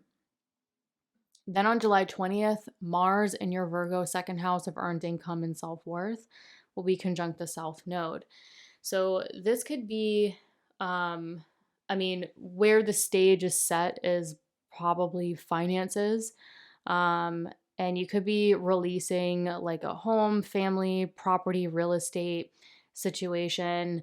You could also be sort of, excuse me, you could be spending money on travel. You could be spending money on anything that's going to increase your growth and potential, like education, classes, spirituality, teachings, publishing, higher knowledge, any of those things. So it's like you could be spending money and sort of investing in your value, investing in your self-worth through any of those themes.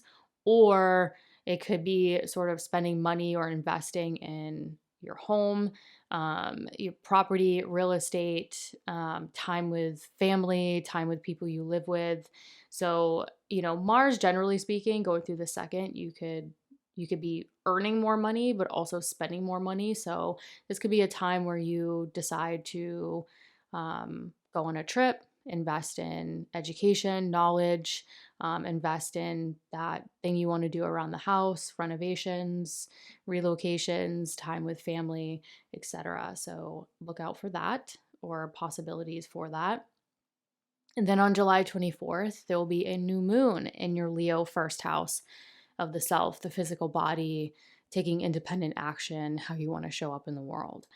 So this new moon, again, new beginning, new chapter, planting new seeds around how you want to feel in your body. How do you want to show up in the world? How do you want to shine? And this new moon is opposite Pluto in your Aquarius 7th house of personal and professional partnerships. So oppositions can be a little challenging because we're trying to balance sort of two opposite poles or two ends of the spectrum. And so on one end, you have this new moon in your first house of self, where maybe you're wanting to focus more on your needs, focus more on yourself, replenishing your energy levels, replenishing, how you want to feel in your body, replenishing whatever you need in order to take independent action. And so, you could be really pulled and wanting to focus on your needs, but through this new chapter or planting new seeds around, things that are going to serve you, your needs, your ability to take independent action might need to be balanced with any transformation that could be taking place within personal and or professional partnerships. Now, oppositions can be challenging, but I always look for the other aspects that are communicating in this story that could provide opportunity, support, positive flow.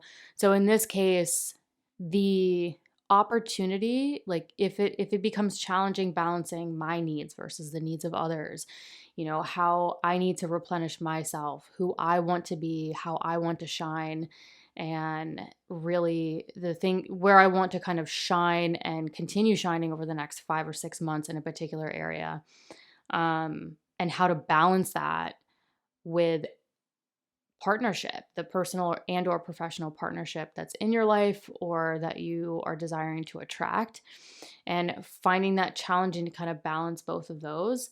The opportunity that could support it or provide support or even opportunity to balance could come from your social network, and the innovation to your social network, the innovation and change to maybe new connections, friends, groups, communities, focusing on the innovation and change you want to make with your long-term goals.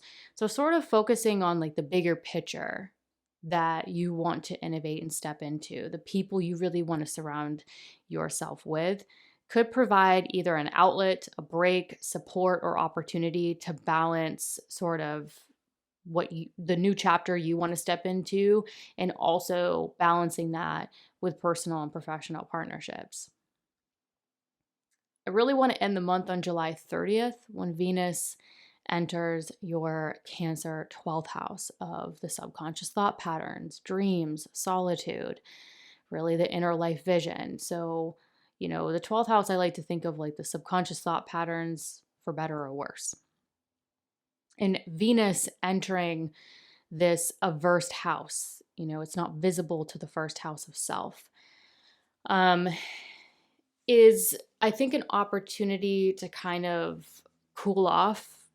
To I think July could be a more social month, and this might be the point where you're like, I need a break, or I need a little bit of rest, or you might start to value more alone time, and you might start to value more of sort of like your sleep, your solitude, you might sort of not necessarily pull back from everyone and like be alone, but you might sort of take some time to really only have like your closest loved ones around you, where you feel like, you know, the part of you that you keep more hidden from, the masses or the public, you might sort of retreat more into your inner circle that understands you behind closed doors.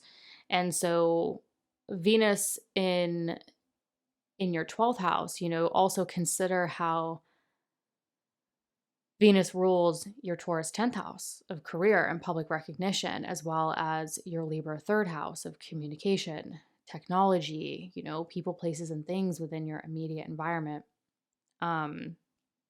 You could start to sort of maybe turn inward, value more of like personal time, personal space, time to think, time to process, that could provide opportunities for next steps in career, next steps in sort of what brings you fulfillment. You could sort of take a step back to take some rest, recharge, to then be able to take action to sort of communicate more, kind of like socialize, exchange information after that rest, that solitude, that processing time. So generally speaking, on a very superficial layer, I think Venus entering Cancer might be that point where you're like, I had a busy month, lots of socializing, lots changing, innovating, changing, transforming, a lot to think about. And then it looks like towards the end of the month, you might start to feel like, okay, I need a nap, need a rest, need to think, process, and then come back out. The only thing I will say about Venus entering Cancer is that it will immediately square Saturn and Neptune in your Aries 9th house of growth and potential. So you might take a step back, or you might need some like rest and recharge time to think and process, to take action towards that next chapter in that growth and potential you want to take.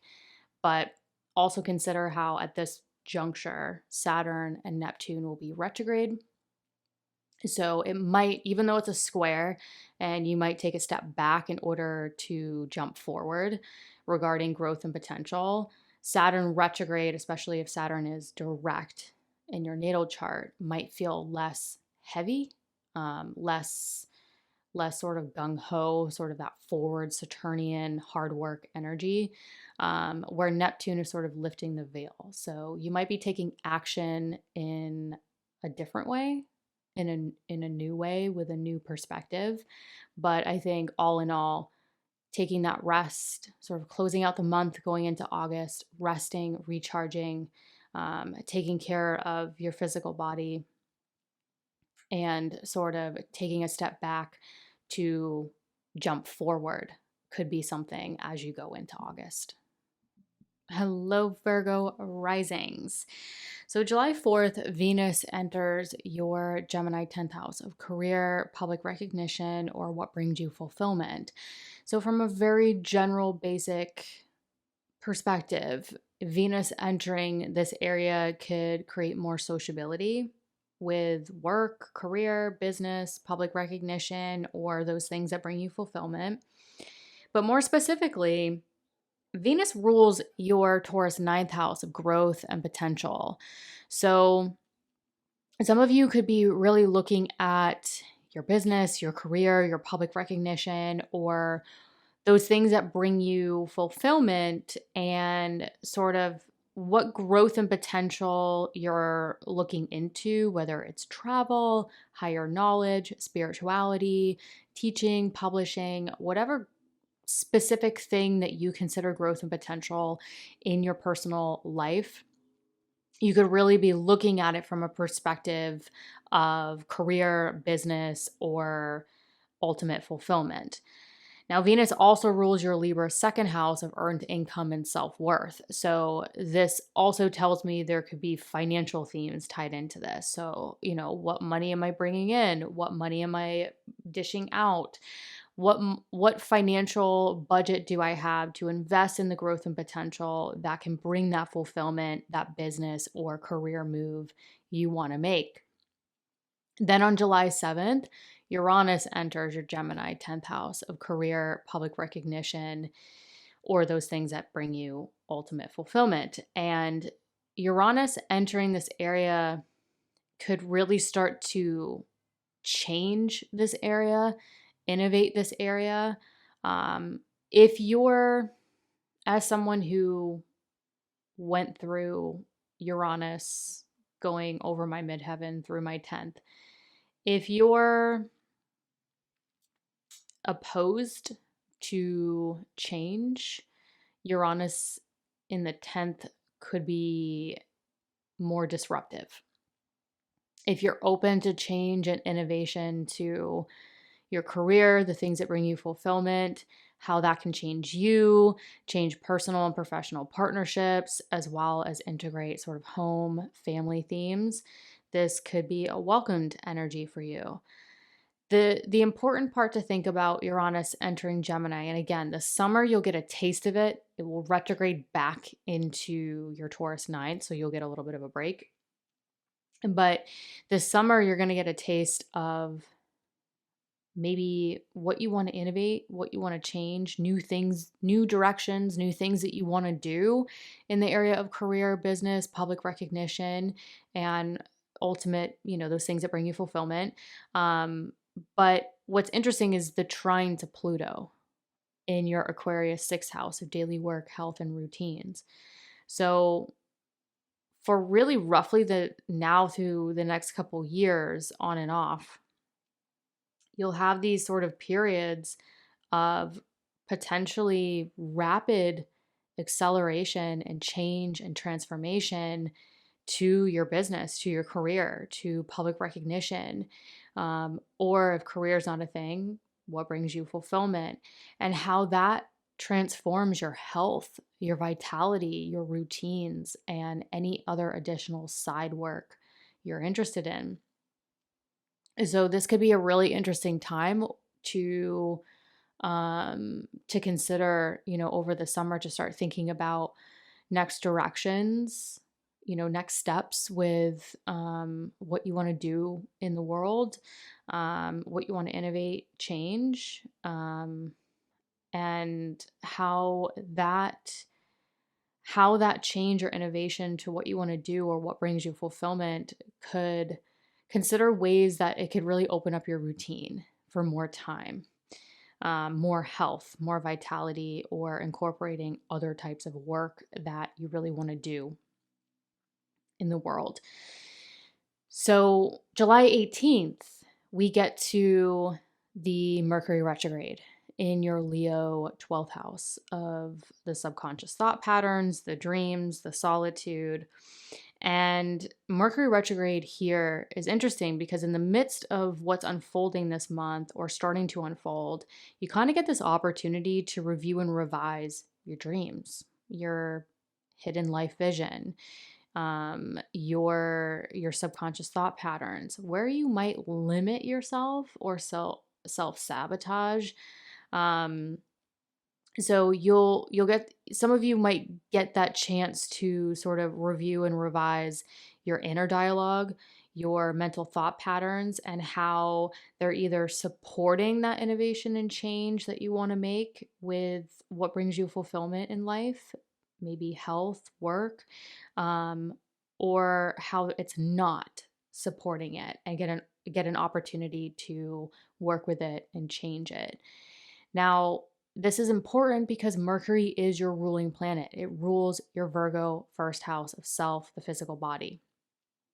And it also rules your Gemini 10th house of career and public recognition, or what brings you fulfillment.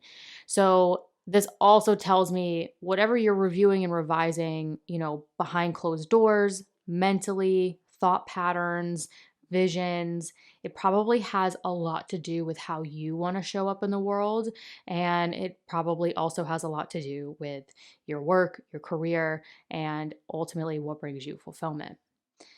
Then on back up, going back to the Mercury retrograde on July 18th, pay attention to June 30th through roughly July 17th. So roughly June 30th through July 17th.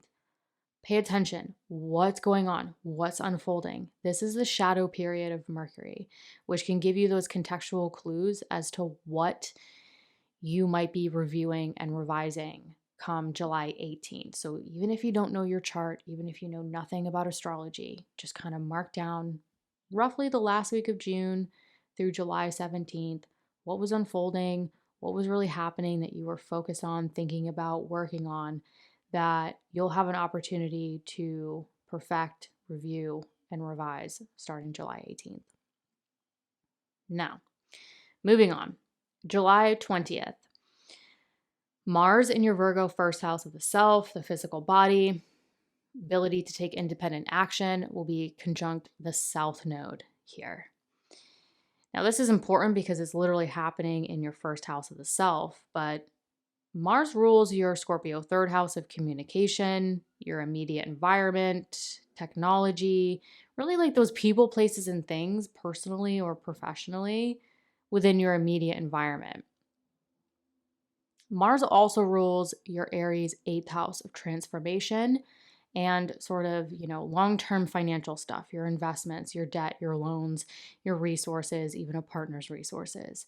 So some of you might be sort of releasing something about your immediate environment, communicating something that might initiate some sort of release around something that's no longer serving you, no longer serving your ability to take independent action towards the direction you want to take. Some of you might be literally investing in something. You might be, releasing an investment to invest in something else. Or you could just be investing in your physical body, investing in believing in yourself, the ability to take independent action. Regardless of what it is, around July 20th, this could be an excellent time to sort of let go of those things that really don't serve you, don't serve your ability to take independent action towards the things that you want to move towards. Have an opportunity to sort of communicate this, release anything within your immediate environment that is just outdated. You just don't it's not going to serve you in this next chapter of innovation and change to what brings you fulfillment, career, business, public recognition, really work, health themes as well. So consider, what could be unfolding that you're sort of ready to release, to step into this new chapter of innovation and change and transformation. Then on July 24th, there will be a new moon in your Leo 12th house of the subconscious thought patterns, dreams, solitude, really like your inner life vision, for better or worse, your inner dialogue that you don't necessarily share with the world. So this new moon could be an opportunity to start a new chapter, to plant new seeds around a new inner vision that you want to make a tangible reality.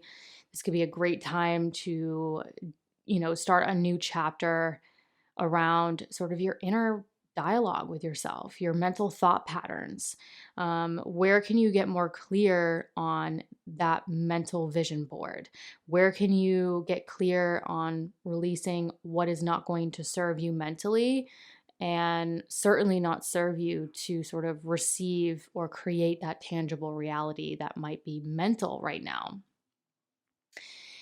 The interesting part about this new moon on July 24th is that it will be opposite Pluto in Aquarius. So this tells me there could be it might be necessary to balance it with the transformation you want with your work and or your health. So pay attention to sort of your mind and your body around this time. How can you balance that mental, your mental thought patterns, getting enough rest and solitude to really balance the work you want to do, the health and vitality you really want to step into? Now, if this new chapter you really want to start is presenting some challenges to sort of balance, like how do I balance that with my routines and, my work and my health? And, some of you might be feeling pulled, like, okay, I want to start this new chapter, but I kind of feel pulled in two different directions or stretched a little thin. You can look to, I would say, the other aspect that seems to be providing some support or opportunity might be coming from sort of your career, your work, your public recognition, the things that bring you fulfillment. So if you're feeling sort of challenged and balancing sort of the mind and body around this time, one area that might be supportive or provide opportunity for you to help balance this would be the focusing on the innovation and change you really want to step into regarding business, career, public recognition, what brings you fulfillment. So I would say focusing on the bigger picture, focusing on sort of the long-term, fulfillment area of your chart and thus your life, can help you get clear on what routines you need, what vitality means to you, what, how you want to, when we talk about balancing the mind and the body here with this new moon opposite Pluto, it's sort of like when we get clear on the things that bring us fulfillment, we get clear on the business plan or the next steps in the career, or just, again, what is going to bring you fulfillment, you can then start to break down, okay, well, if this is the vision, if this is what I want, and this is where I'm headed, then I can break down my routine. I can break down my health and wellness routines. I can break down the work routine that is going to support that vision. So sort of like if we create routines, like health and work routines for this thing that's going to provide fulfillment, either through career or personal life, it's sort of like backwards in a way, because you're creating work and health routines that aren't maybe fully supportive to that crystal clear picture of fulfillment. So getting clear on the fulfillment, getting clear on that innovation and change you want can help you generate like the balance required, the routines required in order to achieve that thing. I hope that makes sense. I hope I'm not like jibber jabbering. I hope you're at home listening to this and you're like, yes, I get it. Move on. Yes, got it. So again, good news is that even though the new moon's opposite Pluto, the moon moves very quickly. So this, you know, if it presents some challenges or some like, how do I balance this? The moon moves quickly. It will pass. Now I want to end the month on July 30th when Venus enters your Cancer 11th house of friends, groups, communities, and long-term goals. So Venus entering Cancer, I think, is going to cool off a little bit from Gemini. Venus in Gemini, especially in your chart, can be very sociable, very bouncy, going from here, going from there. Again, generally speaking, but Venus in Cancer is a little bit more cooled off. You might start to focus more on valuing your social network, your connections, either personally or professionally. And you might start to focus on, okay, what do I really love and value about my goals, my dreams, my aspirations? Who do I have in my inner circle to support that growth and potential, to support, my self-worth, my value, even my financial future? So you might start to focus more on those people, those connections that are going to provide more value to you long term, and even be opportunities to increase your growth and potential. So I would say, like, as you get deeper into July, start considering like who you surround yourself with, who you've got in your inner circle, what people you're meeting if you're getting out there that could be opportunities for more knowledge, more growth, more travel, more financial opportunities even. So just kind of keep your eyes and ears open for that possibility if that's something that you're exploring. But when Venus enters your Cancer 11th house, it will square that Saturn-Neptune situation in your Aries 8th house of transformation, sort of long-term financial management, your investments, your debt, your loans, taxes, resources, including a partner's resources. So this square is in cardinal, so it's very initiating. And this could, whatever sort of like where you could be creating more value with your social network, your connections, and your long-term goals, it could help you potentially take action with your long-term financial goals or long-term financial management, investments, transformation, resources. Now, remember, at this juncture, we have Saturn retrograde and Neptune retrograde.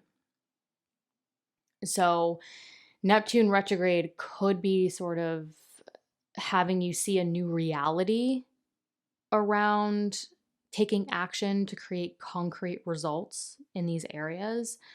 But Saturn is retrograde, so it could, again, it's not definitive, it could feel less of that heavy Saturnian energy. So like if Saturn's direct in your natal chart and then Saturn's direct transit wise, it's sort of, I call it like it's on like Donkey Kong. Like it's time to do, it's time to work, it's time to build. When Saturn goes retrograde, it can be an opportunity to sort of review and revise. Is this working? How can we have a new perspective around what we're building? So with this square, it's very interesting because it's sort of like you could be valuing your long-term goals and sort of your connections more, and somehow that could be providing the action to financial management, your resources, transformational work. So some of you might be looking at a financial situation, a partner's resources, or transformational work that's going to generate action to create more value to your long-term goals or align you to your long-term goals.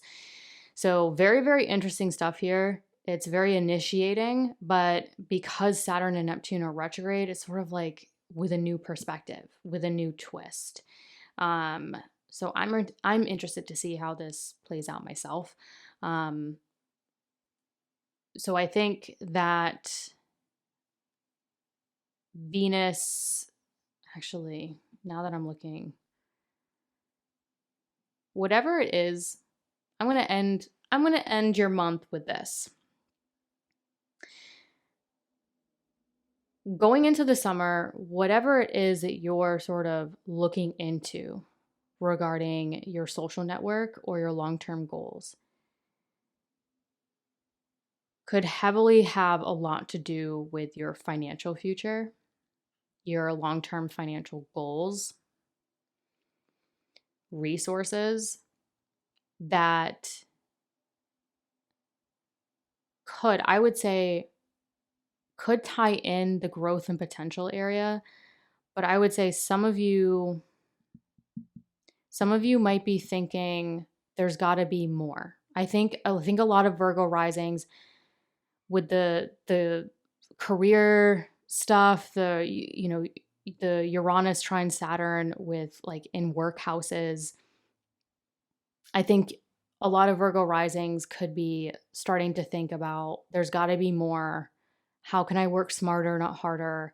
How can I use maybe my career to invest in something, to connect with the right people that's going to align me to my long-term goals, that ultimately could create cash flow to you in the long term. Virgo risings, this has a lot of like, again, it depends on your personal placements, but this has a lot of like work, goals, financial themes written all over it this month. And I think with the configurations, a lot of you could be thinking, how do I pay off the debt? How do I invest? What are my resources so that ultimately I can create a future where there's more cash flow in my life and I can really innovate what brings me fulfillment. Hello, Libra rising. On July 4th, Venus enters your Gemini 9th house of growth and potential. So think higher knowledge, travel, spirituality, publishing, teaching. For some of you, it might have career themes integrated within this. The good news with this is, or what I like about this for you, Libra risings, is that Venus is your ruling planet. It rules you, your physical body. And when it enters Gemini, which is a much more sort of sociable, bouncy Venus energy, it's actually trine your Libra first house. So it's sort of like your ruling planet is visible to you, and it's in an aspect where it's sort of like there's less obstacles. Things can flow more. So Libra risings, you might start to feel better about, you might start to feel even better, feel better in your body, feel better about like growth, potential, knowledge, travel, any of those themes. Regardless, it's sort of like your ruling planet is visible to you. It is in air, which flows. It is in a trine configuration to you. So this is good. I like it. Then on July 7th, Uranus will enter your Gemini 9th house of, again, those growth and potential themes. Travel, higher knowledge, spirituality, publishing, teaching. For some, this could, again, have professional career themes integrated in this. And so Uranus likes to change, innovate. And so some of you could get a little taste over the summer before Uranus retrogrades back into Taurus. You might get a little taste of the innovation and change you want to make to your growth and potential in your lives. You might want to innovate and change, your knowledge, where you travel, your higher experiences in life, if you're a writer or a teacher, you might really start to innovate and change the way that you do it. You might I would expect, when it comes to like your knowledge, your beliefs, your spirituality, sort of your higher knowledge, you might get a taste of that innovation and change you want to do within those themes. But like I said in the intro, it's important to remember that this Uranus in this area of growth and potential, it's also going to trine Pluto in your Aquarius 5th house of joy. So you could really start to, you might want to really start to innovate the growth and potential in your lives.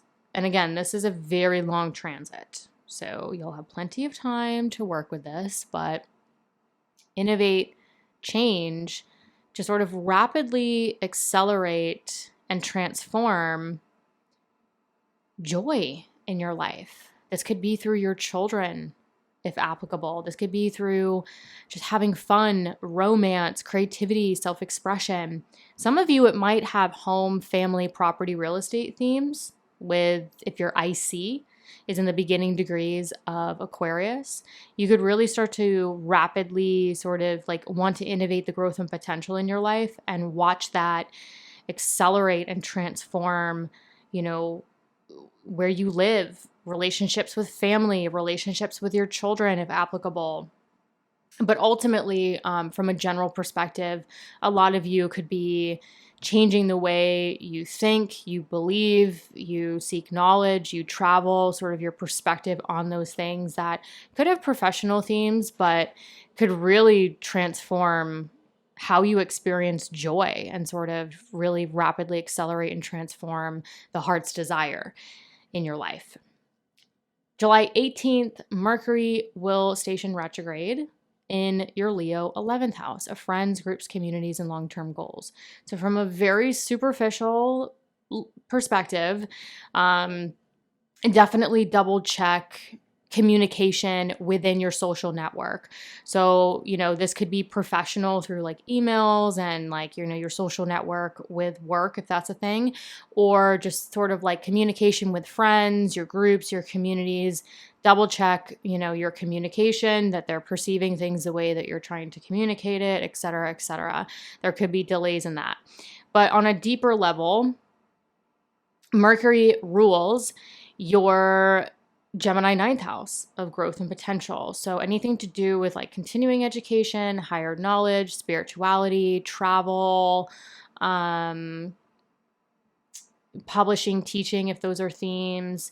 You could be reviewing and revising those growth and potential themes regarding your long-term goals. So some of you might be sort of reviewing and revising your goals, your dreams, your aspirations, who you surround yourselves with, and how you're sort of like reviewing and revising your growth and potential and how that supports your long-term goals and, the people you surround yourselves with. Now, Mercury also rules your 12th house of the subconscious thought pattern. So some of you might be sort of changing your inner vision, your dreams, your reviewing and revising sort of, maybe for some of you after the past couple years with Saturn in your 6th, you might be reviewing and revising your goals to actually incorporate more time for you, more time for yourself, rest, recharging. Some of you have, gone on a health journey with Saturn in the 6th house, or just like a very even challenging sort of work journey for some of you. Again, it depends. Some of you could have been more of a health situation. Some of you could have been more of a work situation. And some of you might have been both. But you might be reviewing and revising sort of who you surround yourselves with, how you relate to your social network and your long-term goals to incorporate more you time, rest, recharge, maybe even time for the growth and potential you want to step into to help sort of step into that innovation and change so that ultimately you can really use Pluto's transformative effects in the area of joy to incorporate more joy in your life and more time for those things that, it's more time for, your heart's desire type of things in your life. The important part, I would say, not having your natal chart in my hands, I would say pay attention to really the last week of June, around June 30th through July 17th. So this is going to be Mercury's shadow period before going retrograde, which can provide those contextual clues. So really the last week of June through July 17th, what are you working on? What are you thinking about? What's sort of playing out within these few weeks that could be providing those contextual clues as to what you're going to review and revise after July 18th.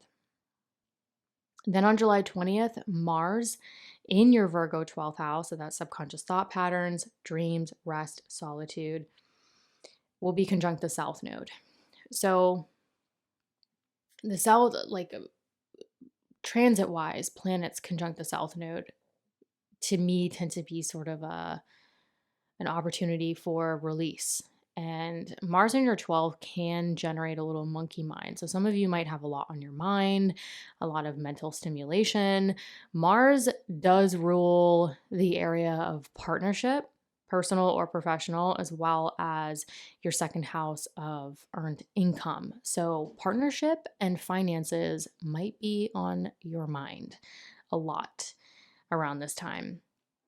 And with Mars going conjunct the South Node, it could be an opportunity to sort of release any thought patterns or what ifs, or what I call that monkey mind of swinging around back and forth. It really just robs you of joy and energy, to release those things that don't serve the partnerships that you want, don't serve really your financial goals. So some of you, if you're worried about finances, if you're worried about partnership, Mars conjunct the South Node in the 12th could be a great time to kind of just take a few minutes to yourself and release that, whatever it is about the area of finance and or partnership that might be sort of having your mind on mental overload around this time. Then on July 24th, there will be a new moon in your Leo 11th house of friends, groups, communities, and long-term goals. So think about new chapters or new opportunities with your social network and or your long-term goals that you really want to start and see unfold over maybe the next 5 or 6 months. Now, what's interesting about this new moon is that it is opposite Pluto in your Aquarius 5th house of joy. So oppositions can be challenging to balance. So there could be this new beginning or this new chapter you want to initiate with your social network, your friends, your groups, your communities, new dreams, new aspirations, new goals. But you may also want to balance that with transforming the joy. So it's sort of okay, well, how can I create this new chapter around achieving my goals and, surrounding myself with supportive, people in a network, but how can I also balance that with my creative projects, my self-expression, romance, time with my children, really anything that is joy to you. So just trusting that you can have it all. And the good news is I always look for, whenever I'm dealing with particularly oppositions, I try to look for the more positive aspects or conversations that are involved with the opposition. And for you, if you're kind of feeling torn, how do I do all of these dreams? How do I do all of align myself to the right people and the long-term goals, and also spend time with my children and have a romantic life, or just have fun and do more of those joyful things, you can look to the growth and potential sector of your life as support, as opportunity. So if you're feeling sort of torn between these two areas around this time, you could focus on just shift your thoughts to sort of that innovation and change you want to make to higher knowledge, teaching, publishing, um, spirituality, travel. Like, what are those things that you think of in your personal life that you consider growth and potential? Focusing on those, where you want to innovate them, change them, maybe even disrupt them a little bit to create which could provide the support or the opportunity to the people you want to surround yourself with, to aligning yourself to those long-term goals, and also provide the opportunity to integrate more joy in your life. So it's sort of like sometimes when we feel torn, we can, psychologically, we can feel very constricted. We can think sort of very, like we're when you're stressed or you're trying to balance too many things, it's hard to think about the bigger picture. It's hard to think about the other things out there that could provide the opportunity or the change you're looking for. So it's sort of like the more stressed out we get, it's sort of like our vision becomes more and more narrow. The new moon sextile Uranus. Again, sextiles are opportunities. This new chapter you want to start in the area of your social network and your long-term goals. Look for ways that it could support or create opportunities to innovate the area of growth and potential in your life that could also feed that natural flow and unfolding to Pluto's transformative effect to the area of incorporating more joy. Now, for some, again, this might be home, family, property, real estate, children type of themes. But all in all, there is support. There is opportunity, at least configuration wise, with what I'm looking at.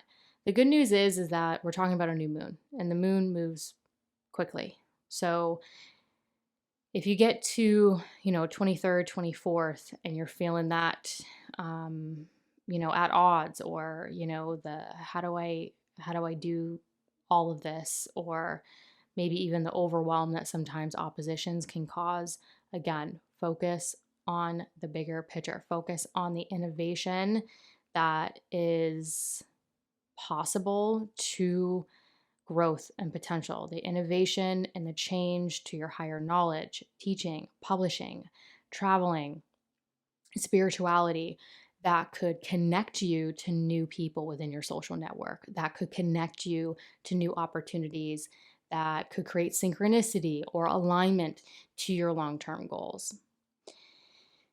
I want to end the month on July 30th when Venus enters your Cancer 10th house of career, public recognition, or what brings you fulfillment. Now, again, Venus is your ruling planet, so whatever Venus is doing, it will likely have a personal, individualized effect on you as a Libra rising. Venus entering Cancer, I think, is going to help Libra risings maybe focus on what you really value about your career, your public recognition, or the things that bring you fulfillment. And in a way, when I think of Venus and Cancer, I think of the things that we value with that house. And for you, it's career, public recognition, or what brings you fulfillment. But in a way where it's like, how can it nourish you? How can it truly nurture you? So some of you might be focusing on career, or you might be focusing on those things that bring you fulfillment and how it truly nourishes you in a way that could even be like supporting your self-worth, supporting your health. Um, the other thing to consider about sort of closing out July and entering August, when Venus enters this area, is this square to Saturn Neptune in your seventh house of partnership, again, personal or professional partnership. So it's sort of like there's an opportunity to think about what are your needs, what's really going to support you in your career, or the things that bring you fulfillment, provide you the most value, that nourish you deeply, where it can support you financially, it can support your self-worth, your health, but it could consequently create changes to partnership. It could create action that creates this tangible, real result within your partnerships. Or for some of you, it might literally shift your perspective on how you take action towards the partnerships you want in your life. Now, remember, at this juncture, Saturn and Neptune are retrograde. So, for some of you, there could be an opportunity to, yes, take action within your personal and professional partnerships, or the partnerships you want to attract into your life based off of maybe this new profound understanding of like what really brings you value to the work that you do, or the things that bring you fulfillment, and how that has like a natural ease to your finances or your self-worth or your health. And the Saturn Neptune retrograde is sort of like a new perspective. So it's like you could be taking action in your current partnerships, or taking action to create a whole new approach to how you do partnerships, the ones that come into your life, where the veil is sort of lifted. Like you have a new reality around it based off of like whatever you're taking action on, closing out the month, going into August. And Saturn is also retrograde. So if you have a Saturn direct in your natal chart, this could be a time where Saturn being retrograde sort of takes the heaviness off. It's still Saturn, but when Saturn goes retrograde, it's sort of like, okay, Saturn was direct, we're going, we're working, we're building. Saturn goes retrograde. It's sort of a time to think like, all right, do we take a step back? It's sort of like if you were building a building, and when Saturn goes retrograde, you take a step back and you evaluate what you've built. Do we like this angle? Do we like this shape? Let's think about it. That's if, I would say, again, it's not conclusive, but if Saturn is direct in your natal chart. So very, very interesting stuff where things and perspectives have probably already changed quite drastically around relationships with family or partnership themes in your lives at this juncture. And now it's sort of, this could be the time where you have a new perspective. You have a new perspective on what you really love and value, either with career or the things that bring you fulfillment, what's really going to support you individually and physically, and being able to take action within partnership or future partnerships that is ultimately going to create value and serve that. Hello, Scorpio risings. So on July 4th, we have Venus entering your Gemini 8th house of transformation. And what I like to think of the 8th house as transformational work or transformational decisions, or those long-term financial plans, management, budget. So investments, assets, debt, loans, and also where you create mutual empowerment. So this would be like partners' resources, etc. So really kicking off July, with Venus entering this area, Venus in Gemini is a very social energy. It's generally speaking, Venus in Gemini likes to sort of like scope the room, talk to everyone.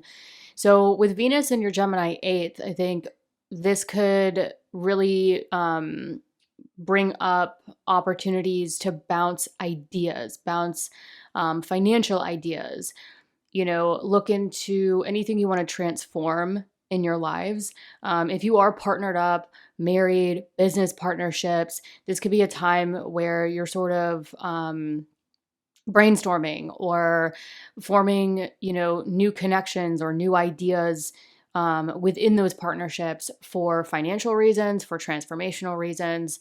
But what's interesting is that Venus does rule your 7th house of personal and professional partnership. So for many of you, this could really amplify the theme of, discussing ideas or options in terms of resources, finances, or transformational work within those, business or personal partnerships. Venus also rules that Libra 12th house of the subconscious. So if it is more of the transformational work that you are personally working on or investing in, or within a particular partnership, this could definitely tie in themes to maybe subconscious thought patterns or limiting beliefs that could be holding you back financially, could be holding you back from creating mutual empowerment in your lives. So just a couple ideas to consider. So I like to think of 8th house transits as, it's either going to be sort of big, major decisions that you're not going to go back on, or the transformational work, or is going to have more of those financial themes to set you up for success long term. Now, July 7th, Uranus will enter that Gemini 8th house of transformational work, decisions, long-term financial management, budget, goals, partners' resources, if applicable. So this is going to give you a little bit of a taste of what Uranus in your Gemini 8th house is going to be like. And Uranus will go retrograde and re-enter this area. And I'll keep you updated on that. But this, for at least the next couple months, this is when you can kind of get a taste of where you want to innovate or change those long-term financial goals. Some of you, it may be sort of innovating or shifting perspectives on paying off debt, investments, assets, partners' resources. Some of you might even be able to innovate or change through those transformational decisions or transformational work. Again, I'm going to do a whole separate episode on this where I can break it down a little bit more. But also remember, like I mentioned in the intro, when Uranus enters this area, just to really sort of give you a taste of that potential innovation and change to, your financial goals, your financial future, even, partners' resources and transformational work or decisions, it's going to trine Pluto in your Aquarius 4th house of home, family, property, and real estate. So this tells me that whatever you're sort of shifting, changing, innovating financially, or making big transformational decisions or doing transformational work, it could quite literally create just a natural effect and flow to transforming your home, your family, property, and real estate. So for some of you, you might be looking at, investments, assets, paying off debt, mortgages, loans, property, real estate, and sort of transforming not only those long-term financial situations, but also being able to do so on a very foundational level. So it's just something to consider with whatever you're focusing on there. It could really help create that natural flow, lower the obstacles to transforming, the foundation you really want in your life long term. Then on July 18th, we have Mercury retrograde in your Leo 10th house of career, public recognition, and what brings you fulfillment. So with Mercury going retrograde here, it could definitely set the stage for reviewing and revising your work. What brings you fulfillment? Work projects, public recognition. Like like I mentioned, it's either career themes, or if career is not a thing in your lives, it's what's really bringing you fulfillment that you could be up, that could be up for revision around this time. More specifically, though, Mercury rules that Gemini 8th house of transformation and, long-term financial goals, budgets, debt, loans, partners' resources, if applicable. So this tells me that some of you could be sort of reviewing and revising your work, your career, what you do, what brings you fulfillment, and looking into ways that you could innovate or change those, long-term finances, or set yourselves up for financial success, or making transformative decisions that's involving finances and career. The other area I would pay attention to with this Mercury retrograde is also the Virgo 11th house of your social network and your long-term goals, because Mercury rules this area as well. So there's a lot on the table in terms of you might be reviewing your work, your projects, what brings you fulfillment, and how that may be setting you up for success long-term financially, how that may fit into your partner situation, if that's applicable. But also with Mercury ruling the 11th house in your chart, this also tells me a lot of you could be reviewing and revising sort of your long-term goals involving the decisions, the financial situation, maybe a partner's resources, your career, what brings you fulfillment, and even considering sort of the right groups, communities, or friends that might help align you to those goals, to those financial future, your financial future that may be up for revision for some of you. The one thing I will say is I would pay attention to roughly like the last week of June through July 17th.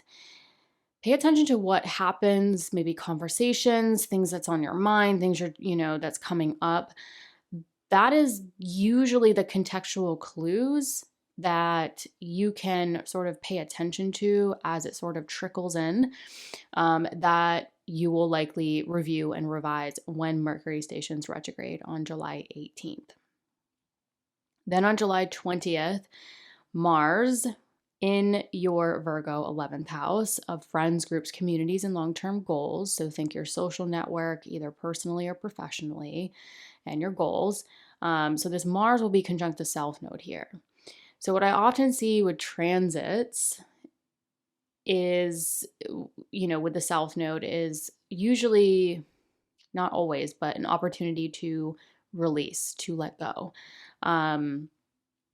So where this could sort of come up would be sort of who you surround yourselves with, your social network, your long-term goals. And with Mars conjunct the South Node here, it's sort of like, what do you want to let go of that's no longer serving you, how you want to show up in the world, that might be preventing your ability to take independent action towards the life or things you want to do, as well as anything that's no longer serving sort of your health, your vitality, your work, your routines, that you want to sort of release in a way that can maybe help align to those long-term goals. So I would consider, these couple days around July 20th to be an opportunity to maybe sit with, okay, like what's no longer serving my health, my body, my vitality, the work that I want to do, the people I want to surround myself with, and really like, what do I need to let go of to make space for in my life, for those things, new things to potentially come in that are more in alignment to my dreams, my aspirations, and my long-term goals. Then on July 24th, we have a new moon in your Leo 10th house of career, public recognition, or what brings you fulfillment. So new moons are technically opportunities for new beginnings, planting new seeds that can sort of unravel or grow over the next 5 or 6 months. But what's interesting about this new moon is that it's directly opposite Pluto in your Aquarius 4th house of home, family, property, and real estate. Now, oppositions, in my opinion, are some of the hardest. I think oppositions really take the cake in terms of the hardest to balance and integrate. And so the new moon, moon moves quickly. So this will just be for roughly, a day or two. But I think it's worth mentioning where there could be this new opportunity or new thing you want to step into regarding what brings you fulfillment, or, the direction you want to take your career or public recognition in. And it might require balance to the transformation you want to make with, where you live, people you live with, family, property, real estate. And so some of you might feel a couple days of like, okay, how do I step into this new thing or achieve this new chapter, the direction I want to take with what brings me fulfillment and my career, and how do I balance that with the long-term transformation that I want to make with, my living situation, property, real estate, themes in my life. So the oppositions are a bit challenging at times, but I am the astrologer that will always look for the opportunity and the other conversations that are playing a part in the opposition. And for you, the opportunity could be coming from that 8th house. So the 8th house, creating that sextile, which is an opportunity to that new moon, means to me, like I'm interpreting it as, okay, balancing the work situation with the home and family situation. But the opportunity could be coming from focusing on the innovation and change you want to make long-term financially, the innovation and change you want to make long-term with these transformative decisions, transformational work. So if you feel sort of, pulled in two different directions around, a couple days around the July 24th new moon, it could be an opportunity to take a step back and say, okay, this is kind of needing balance. How do I do all this? Where you can take a step back and you can look at, it's almost like if you focus on the transformation, the transformational work, or the transformational decisions you want to make, or the long-term financial goals and resources you want to achieve, that might help create the opportunity to balance what you want to do and how to sort of take the next step forward in that new wave or new chapter regarding career or what brings you fulfillment, and also help support that transformation to where you want to live, family, property, real estate themes in your life. I really want to end the month on July 30th when Venus enters your Cancer 9th house of growth and potential. Now, Venus entering Cancer is going to become visible to you from Gemini in that 8th house, which is averse to you, averse to the 1st house. So when Venus moves into Cancer, it will start to become visible and it will trine your 1st house of self, which is a more, it creates a little bit more ease compared to a quincunx where it's been in Gemini. So I do like this. And Venus in Cancer is, I think, an opportunity to, I would say this could be a good opportunity to start thinking about the growth and potential that's going to generate more value in your life after the Venus and Gemini transit that I just discussed. So I think some of you might start to look into the value that higher knowledge, travel, spirituality, maybe this has career themes on it for some of you.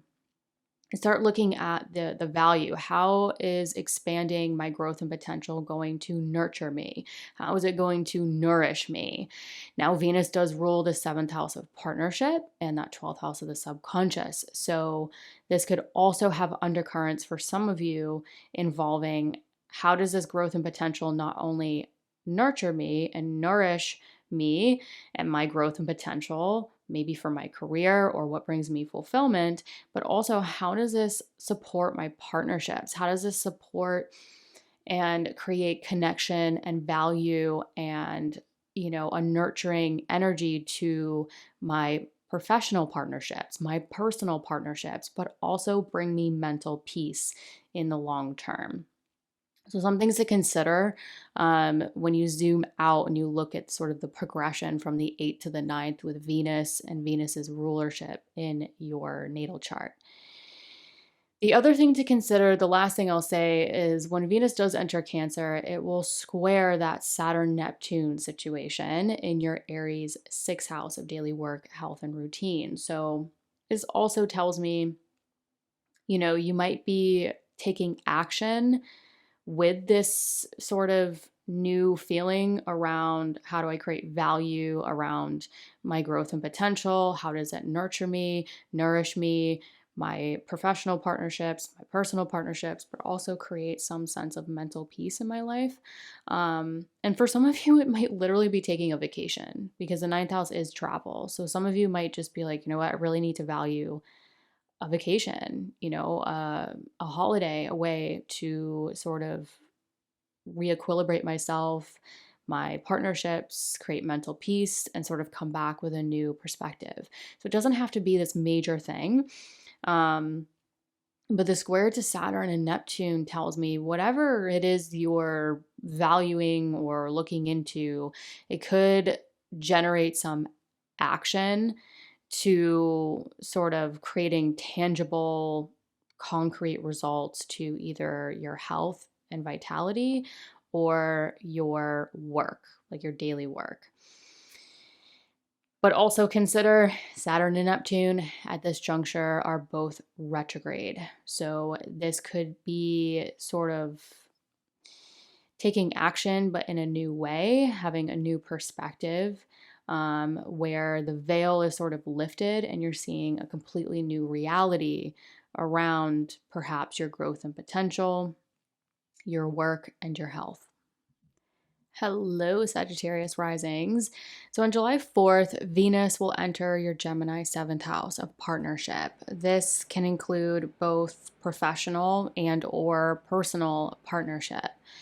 Now, what's interesting about this is that Venus rules your Libra 11th house of your social network, your long-term goals, as well as your Taurus 6th house of your daily work and health routines.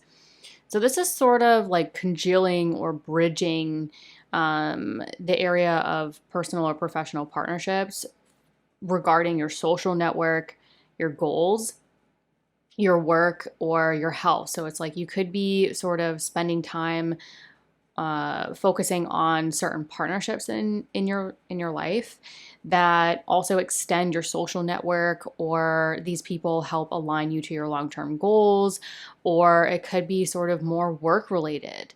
So you could be doing, partnering up with someone to achieve more work, or partnering up with someone to sort of create more like health, vitality.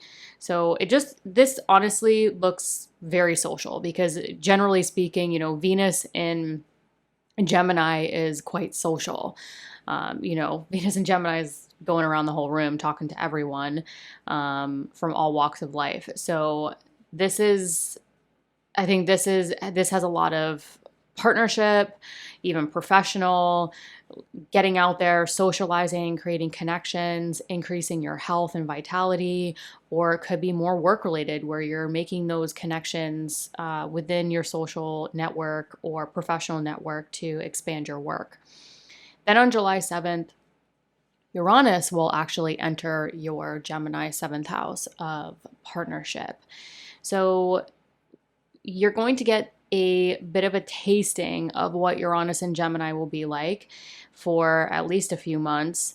And it will back up into your Taurus 6th house and re-enter. So I'll keep you updated on that. But for now, you're going to get a taste of what Uranus and Gemini will be like in terms of innovating, changing partnerships, personal and or professional.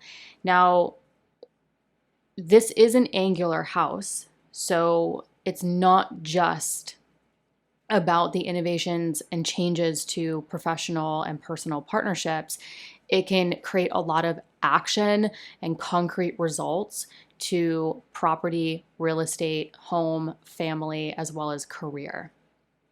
So look out for that.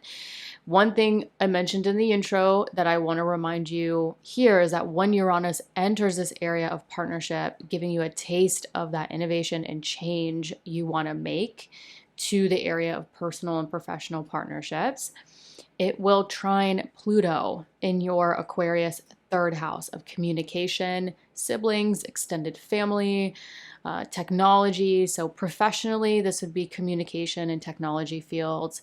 Personally, this would be sort of those people, places, and things within your immediate environment, including siblings and extended family. And so where there's innovation and change to personal and professional partnerships, it could really create that natural flow to transforming communication or technology fields, or that natural flow to transforming your relationships with siblings, extended family, things within your immediate environment. Also keep in mind, if you have any personal placements in Libra, this will potentially create a grand trine situation for some of you, which would amplify that natural unfolding, the natural sort of happening that trines are, it just tends to flow for better or worse. It just tends to happen. Whereas sextiles, it's like it's there, but you gotta go get it. Trines, it tends to flow into your lap. And so look out for, the innovation and change to personal and professional partnerships and how that might create new social connections, new, social events where you can communicate, exchange information, make new connections that might play into professional ventures for some of you. Then on July 18th, we have Mercury retrograde in your Leo 9th house of growth and potential. So for some of you, this could be publishing, teaching, traveling, higher knowledge, continuing education, spirituality, really any of those things that you consider growth and potential in your life right now could be up for revision. So where the stage will be set is likely going to be those things that you consider growth and potential, and reviewing and revising it. But more specifically, Mercury rules that 10th house of career, public recognition, and what brings you fulfillment. So some of you might be really reviewing and revising, where you want the growth and potential to be, how you want it, what you want to go after, and to create growth and potential in your lives. But it could have a lot to do with taking your career, your business, or the things that bring you fulfillment to the next level. Mercury also rules that Gemini 7th house of partnership. So you could be sort of reviewing and revising something within personal or professional partnerships regarding the next steps you want to take for travel or higher knowledge, continuing education, publishing, teaching, again, those things that really can generate growth and potential personally, but also professionally. One thing I would pay attention to is things that sort of unfold. It doesn't have to be major, it could just be conversations, thoughts, ideas, anything that sort of really comes up the last week of June through July 17th. Those things could be the contextual clues as to what you're going to review and revise starting on July 18th, because that's Mercury's shadow period. And then on July 20th, Mars in your Virgo 10th house of career and public recognition will be conjunct the South Node. This transit-wise tends to be sort of an opportunity to release, to let go, to kind of fall back on. So Mars rules that Aries 5th house of joy. Now, some of you, this could, depending on the angles of your chart, it could, if you have your IC in your Aries 5th house, it could have home, family, property, real estate themes regarding this. So I'm going to break it into kind of like two potentials here because I want to include those who have angles because I think it's important in this area. So if you don't have your IC in Aries or you don't know, don't worry about it. But I would pay attention to sort of where you're sort of releasing things that no longer bring you joy that could be holding you back regarding your career, your public recognition, or what brings you fulfillment. Some of you might be closing out projects, creative projects, on a very basic level with that rulership. Some of you might also be sort of releasing subconscious thought patterns, limiting beliefs that are holding you back in your career, your business, or the things that really bring you fulfillment in life. Now, if you have your IC in your Aries 5th house, you could be sort of releasing things that no longer serve you within your home, things that hold back relationships with your family. Some of you this could be as extreme as releasing property or real estate to sort of relocate or create a better living situation for your business, your career, or public recognition. I think that's a more extreme form of that. So if that doesn't resonate, don't worry about it. I'm trying to include as much of the spectrum as I possibly can without having your natal chart in my hands. So all in all, I actually think that this could be very opportunistic to release things that no longer serve you, whether it's limiting beliefs, whether it's, like outdated creativity, things that don't bring you joy anymore, that sort of hold you back from your career, your business, your public recognition, or what brings you fulfillment, or maybe even an opportunity to sort of shift up the home, shift up the relationships, maybe even a location to set yourselves up for success with what you want to do and what brings you ultimate fulfillment in this life. Then on July 24th, there will be a new moon in your Leo 9th house of that growth and potential. So those things you focus on growth and potential wise. So new moon, new opportunity, new chapter with maybe publishing, teaching, traveling, higher knowledge, spirituality. Again, anything that you consider growth and potential in your life that you're thinking about or you're sort of desiring around this time, you could sort of initiate a new chapter involving this. However, this new moon is directly opposite Pluto in Aquarius. So oppositions can be challenging. So this could be sort of this new chapter or new opportunity you want to initiate around your growth and potential that could unfold over the next 5 or 6 months. For some, it might be personal. For some, it might be professional. Either way, it might require the balance to that transformation around communication, technology fields, whether it's personal or professional, relationships with family, siblings, extended family, your immediate environment. So some of you may have to take care of mundane tasks, take care of paperwork, appointments, or sort of look at your immediate environment.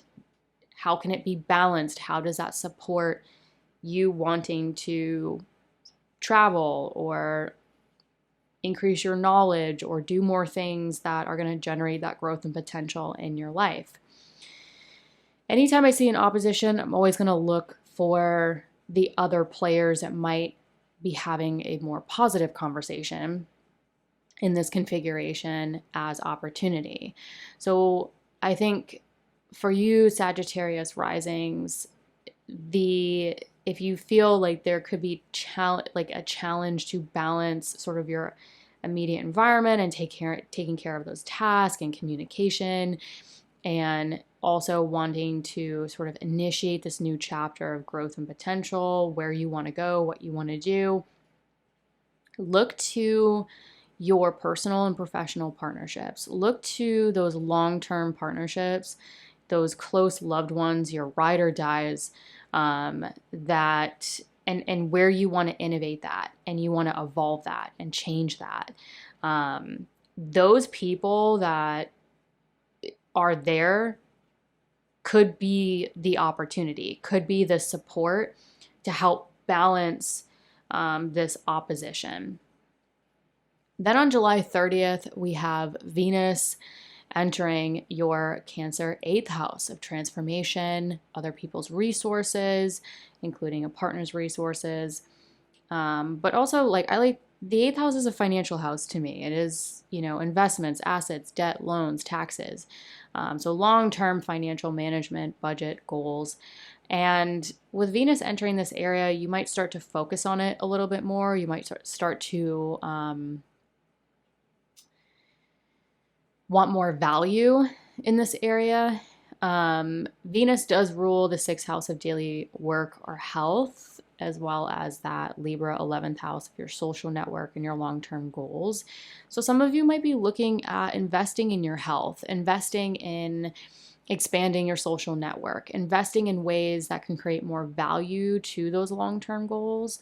Or some of you could be looking for opportunities to invest in your work, or, integrating other types of work that you want to do, especially with that growth and potential area of your chart, getting a little activity going this month.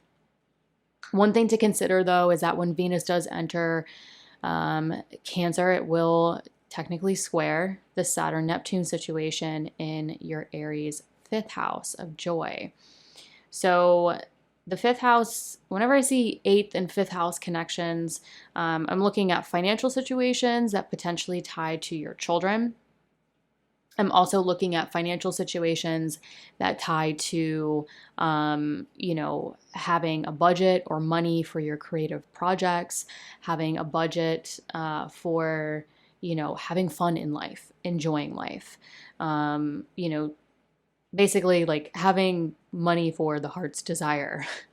And this square, squares can be tense, yes, but they create real results. They get us to take action and generate the real concrete results. So whatever you're looking into to maybe invest in your health, invest in your work, invest in, your long-term goals to create more value long-term, that might require transformational work or transformational decisions. You could find yourself creating concrete results that could influence, your joy, concrete results to build more joy in your life or integrate more joy in your life, whether that's through your children, setting them up for success, or just, enjoying life more. What are those things that are fun for you, that bring you joy? What is your heart's desire in 2025 that you maybe can take a little bit of action towards, or, whether it's through transformational decisions or, your financial budget or management that can support that. I will say the last thing I'll mention here for July is that this juncture, Saturn and Neptune they'll both be retrograde.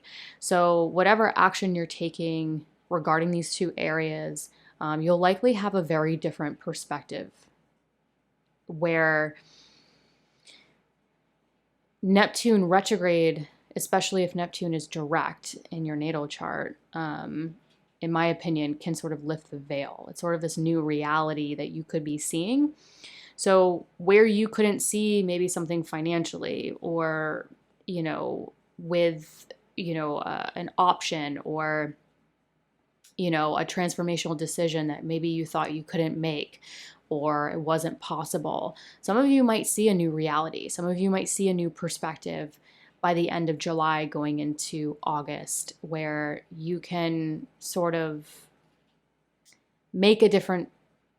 take action in a new way with a new perspective that could be a time of reviewing and revising what you really want to build long term that ultimately brings you joy. Hello, Capricorn risings. So on July 4th, Venus will enter your Gemini 6th house of daily work, health, and routines. Now, Venus rules that 5th house of joy, as well as your Libra 10th house of career and public recognition. So, couple possibilities on the table. The Venus ruling that fifth house of joy could have July feeling like you want to start to incorporate more joy, more creativity within your daily routines. Some of you might find ways to incorporate more joy into your health and wellness routines as well. If you have children, this could include creating more sociability or more connections or more fun with your children, to find time in your routine to incorporate more fun or more joy with your children. Again, if you have children. With Venus ruling that 10th house of career, public recognition, or what brings you fulfillment, this could have heavy sort of career routine themes written all over it. So some of you might be sort of creating more connections, socializing more with colleagues, coworkers, business connections, to utilize this Venus in Gemini sort of energy. Because when Venus is in Gemini, by configuration, it's going to form that trine to that 10th house of career, public recognition, or what brings you fulfillment. So trines create flow, a little bit more ease. So Venus and Gemini might feel a little bit better in terms of work and health routines and being able to create some positive ease or flow to those areas. Then on July 7th, Uranus is going to enter your Gemini 6th house of daily work, health, and routines. Uranus in Gemini is a lengthy transit. It will be there for many, many years, but it's basically knocking at the door at your 6th house. So it's going to go in, give you a little bit of a taste for roughly the next couple months, and then it's going to start backing up to do its last minute business in that Taurus 5th house. So I'll keep you updated throughout the months or weeks for that. But for time purposes, just want to stick to sort of what the next couple months could give you a taste of in terms of innovating and changing your work and or health routines. So Uranus and Gemini could really start to rapidly accelerate the change, the innovation to your health and work routines that could literally create opportunity for more money, more cash flow. Because, like I mentioned in the intro, when Uranus is in your Gemini 6th house, it's going to form a trine to Pluto in your 2nd house of earned income and self-worth. So this could be the next couple months could be a time where you can sort of start to feel or get a taste for what you want to innovate and change about your work, maybe side businesses, other things you could start to incorporate that could eventually become cash flow, that could be, more valuable to you, to create and transform and even empower your finances. And the 2nd house is like your income. That's your paycheck, what you bring in. So I think this could be a wonderful opportunity for a lot of Capricorn risings. Again, please refer to your natal chart and other placements that are interacting with this. But I think this could really rapidly accelerate your work, your health, your routines to transform your financial future. So stay updated for the separate episode where I'll break this down a little bit more on that. Moving on to July 18th, when Mercury stations retrograde in your Leo 8th house of transformation. And this is the other financial house. This is like your investments, your assets, your debt, your loans, your partner's resources, if applicable. So I like to think of like the 2nd house as your paycheck, what you bring in, what you manage, what is yours. The 8th house is sort of where you invest. Where is your debt, your taxes, your, other people's resources, any big decisions, transformational work that creates long-term situations or solutions even. So with Mercury stationing retrograde in this 8th house, it looks like you're moving into July, maybe getting a taste of innovating or changing your work and or health routines to find ways to transform and empower your money, your finances, and self-worth. And then July 18th, Mercury stations retrograde in that 8th house, which tells me you could start looking at your financial future, reviewing and revising sort of where your money is, where you invest it, what are your assets, what's your potential, and also reviewing and revising maybe long-term financial solutions, budgets, goals that could include partners' resources as well, and any big decisions, transformational decisions, or transformational work that can sort of assist with amplifying maybe the innovation and transformation to your finances and your self-worth as well.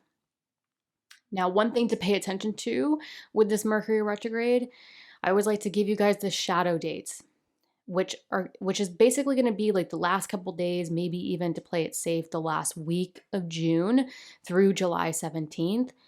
Pay attention to what's going on financially, particularly with work or health situations, and any growth and potential. So pay attention if anything comes up about sort of like investing in your education, travel, spirituality, publishing, teaching, your work, your health, anything along those lines, whether it's a thought, an idea, or conversations or full-blown situations happening around the end of June through July 17th. That is likely going to be the contextual clues that you're going to go back over. You're going to have an opportunity to review and revise when Mercury stations retrograde July 18th.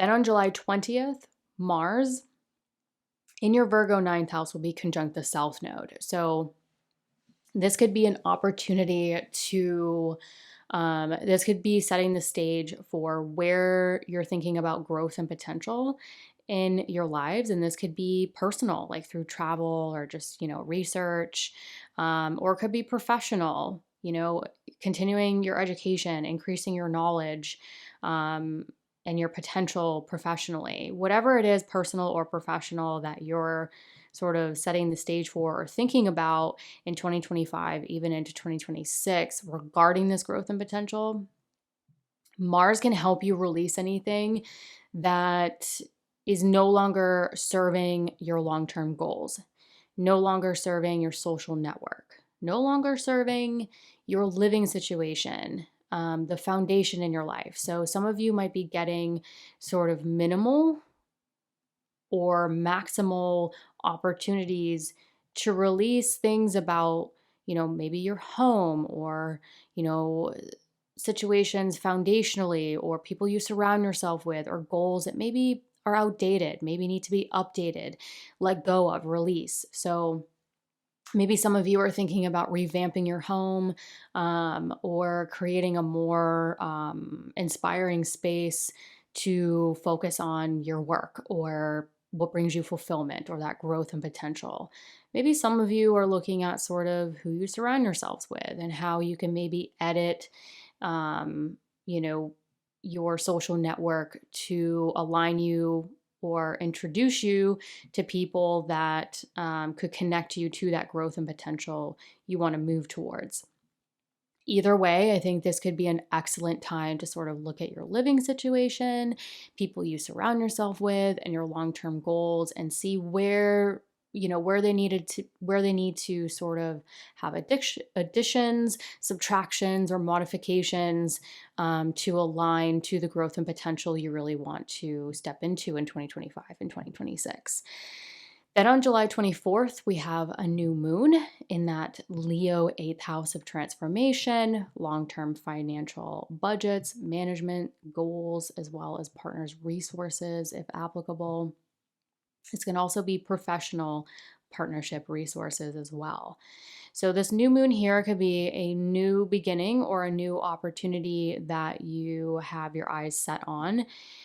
For long-term financial success. Maybe it's a new budget, maybe it's a new goal, maybe it's paying off debt or sort of new ideas for investments that you want to sort of go into, Or it could be, a new chapter where you've made a big decision that, you're not going back on, or you are starting a new chapter focusing on transformational work that can sort of help align you to future success in life. Either way, this new moon is opposite Pluto in your Aquarius second house of earned income and self-worth. So whatever new chapter you're looking at, definitely, if I'm being honest, I think this new moon around on July 24th, but some of you could feel it the 23rd, 24th, and 25th. You could, I'm not gonna lie, this has pretty strong financial themes, in my opinion, on it, even maybe connected to personal and professional partnerships. But the oppositions can be a bit challenging. With all the years I've been doing this, collectively, but also with one-on-ones, I find oppositions to be the most challenging to sort of navigate and figure out and balance. They can be quite frustrating. So for you, it could just look like you're really wanting to start a new chapter for like long-term financial success and maybe investment, or sort of starting something new with like, a business partnership or a personal partnership with their resources, or starting something new with transformational work that needs to be balanced with transforming and anchoring into your self-worth, and sort of also what is being brought to the table financially, sort of through immediate paychecks or sort of what you're bringing in. So a lot of you could feel like, okay, what am I bringing in versus what do I invest? What am I bringing in to maybe pay off debt? What am I bringing in versus what my partnerships are bringing in? Or if it's transformational work or like therapeutic type of work, it could be sort of like, okay, how can I balance, doing the transformational work, but also staying anchored in my value and my self-worth in my day-to-day life outside of those appointments. So lots on the table here, but I think this has pretty strong financial themes written all over it. But again, take what resonates, leave the rest.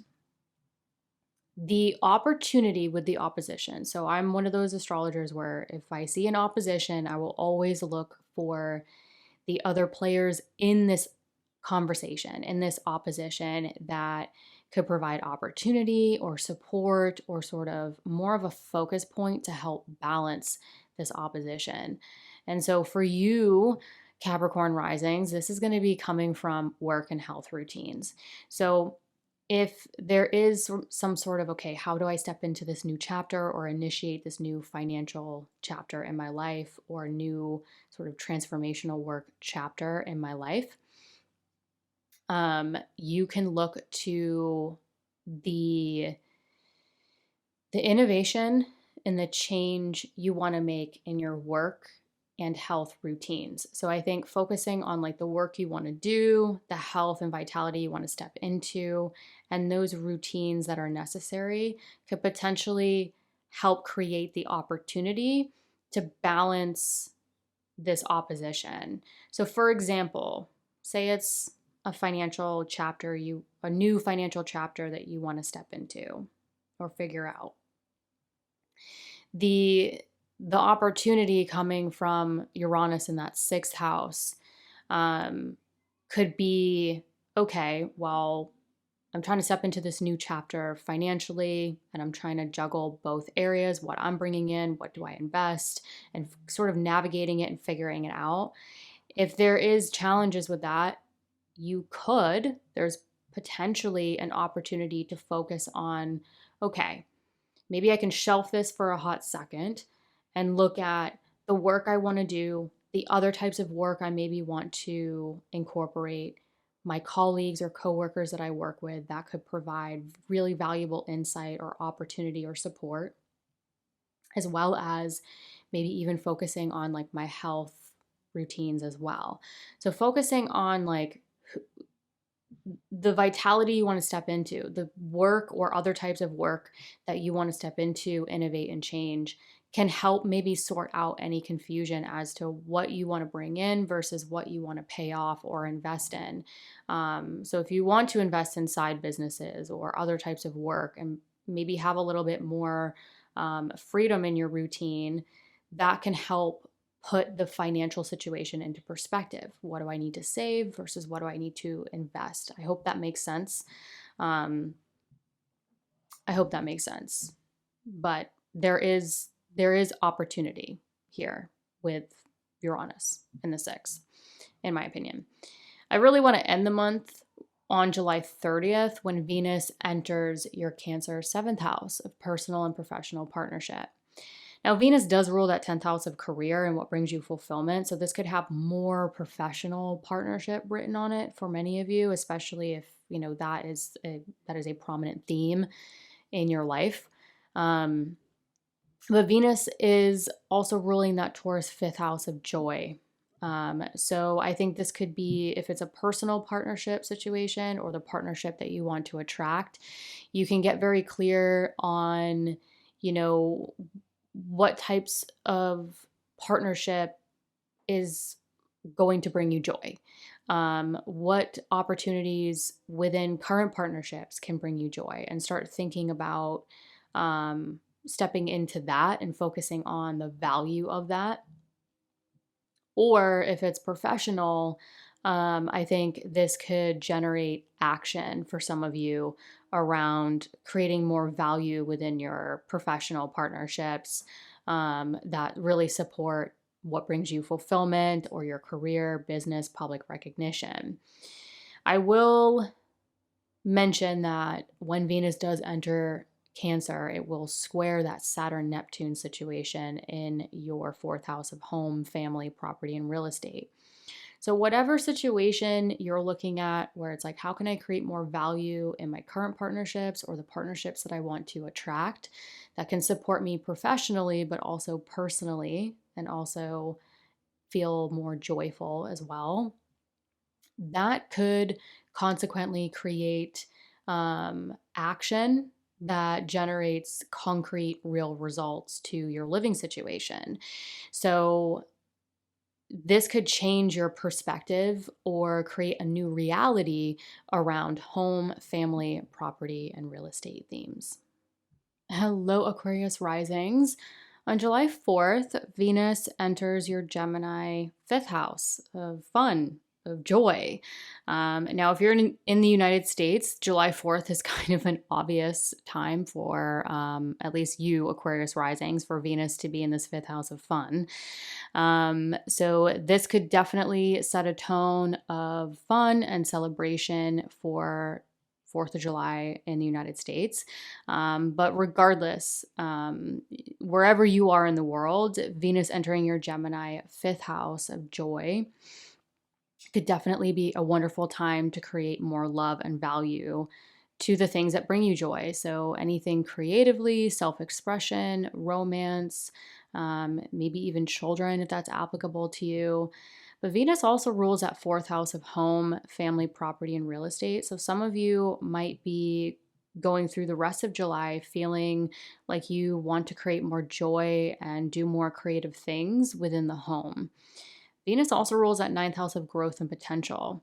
So some of you could also be thinking about, creative projects, self-expression, anything that you really want to amplify regarding growth and potential and what that means for you in 2025, even in 2026, where you can start to think about maybe even starting to do things at home, maybe, increasing your knowledge, increasing creative projects, or just like starting doing things within your own home before launching them out into the world.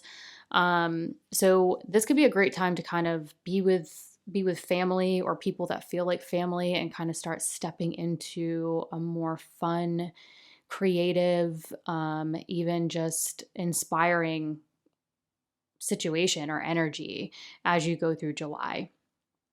Then on July 7th, Uranus is going to enter your Gemini 5th house of joy. So Uranus is going to start to kick up some, or give you a taste before retrograding back into your 4th house, which I'll keep you updated on. But Uranus going through Gemini is going to be it's going to be many years here. So you're going to have a lot of time to work through this. But Uranus entering your Gemini 5th house is going to give you at least a couple months to get situated with the innovation and change you want to make to your creativity, your self-expression, your romantic life, children, if applicable to you. Really anything that brings you joy, or sort of what is your heart's desire? What's that thing that you really deeply desire in your life? Uranus can help sort of kick up the energy and create new perspectives, innovate and change things where maybe you couldn't see a way to do it before. Either way, you're going to get a taste of that innovation and change to those areas. Also, remember, like I mentioned in the intro, this Uranus will trine Pluto in your 1st house of self. So whatever is innovating and changing around creative projects, self-expression, romance, having fun, children, if applicable, this could create just this, whatever you're innovating and changing in those departments could consequently just create natural flow to transforming you, to empowering you, empowering your ability to take independent action in the world. So I'll get into more details in a separate episode about this and sort of other aspects that may play into this. But this summer, this could be a really wonderful time to start getting a little bit of a taste in the direction you want to take, innovating, changing, maybe even disrupting this area to step into that power and transformation of the self and the ability to be who you want to be in the world. Then on July 18th, Mercury stations retrograde in your Leo 7th house of personal and professional partnerships. So where the stage will be set will probably, like, where things could happen or come up would be in your long-term partnerships, again, personal and or professional. So you might be reviewing or revising, situations or things within these partnerships to sort of work out or find a way to improve something. More specifically, though, Mercury does rule your Gemini 5th house of creativity, self-expression, romance, children. Again, that area of joy. So some of you might be reviewing and revising, situations with your children, plans with your children. Some of you might be discussing plans or things that you want to do for fun within your partnerships. So this, at a very basic, it doesn't have to be this major thing. This Mercury retrograde could be discussions or reviewing and revising plans to sort of incorporate more romance in your life, more fun, more pleasure within, your partnerships or the partnerships you want to attract into your life. But on a deeper level, this could indicate maybe deeper plans for childcare or plans with your children, or creative projects. So like if you're an artist, a creative, this could be discussions or plans with personal and professional partnerships in your life that could play a role in that. So all in all, though, I would say, pay attention to the last couple days of June, really to play it safe, the last week of June.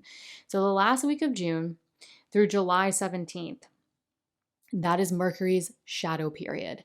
That's going to be those potential contextual clues that you can pay attention to. So what's going on there? What ideas, conversations, things are going on from that last week of June through July 17th that could be those things that you're reviewing and revising when Mercury stations retrograde on July 18th.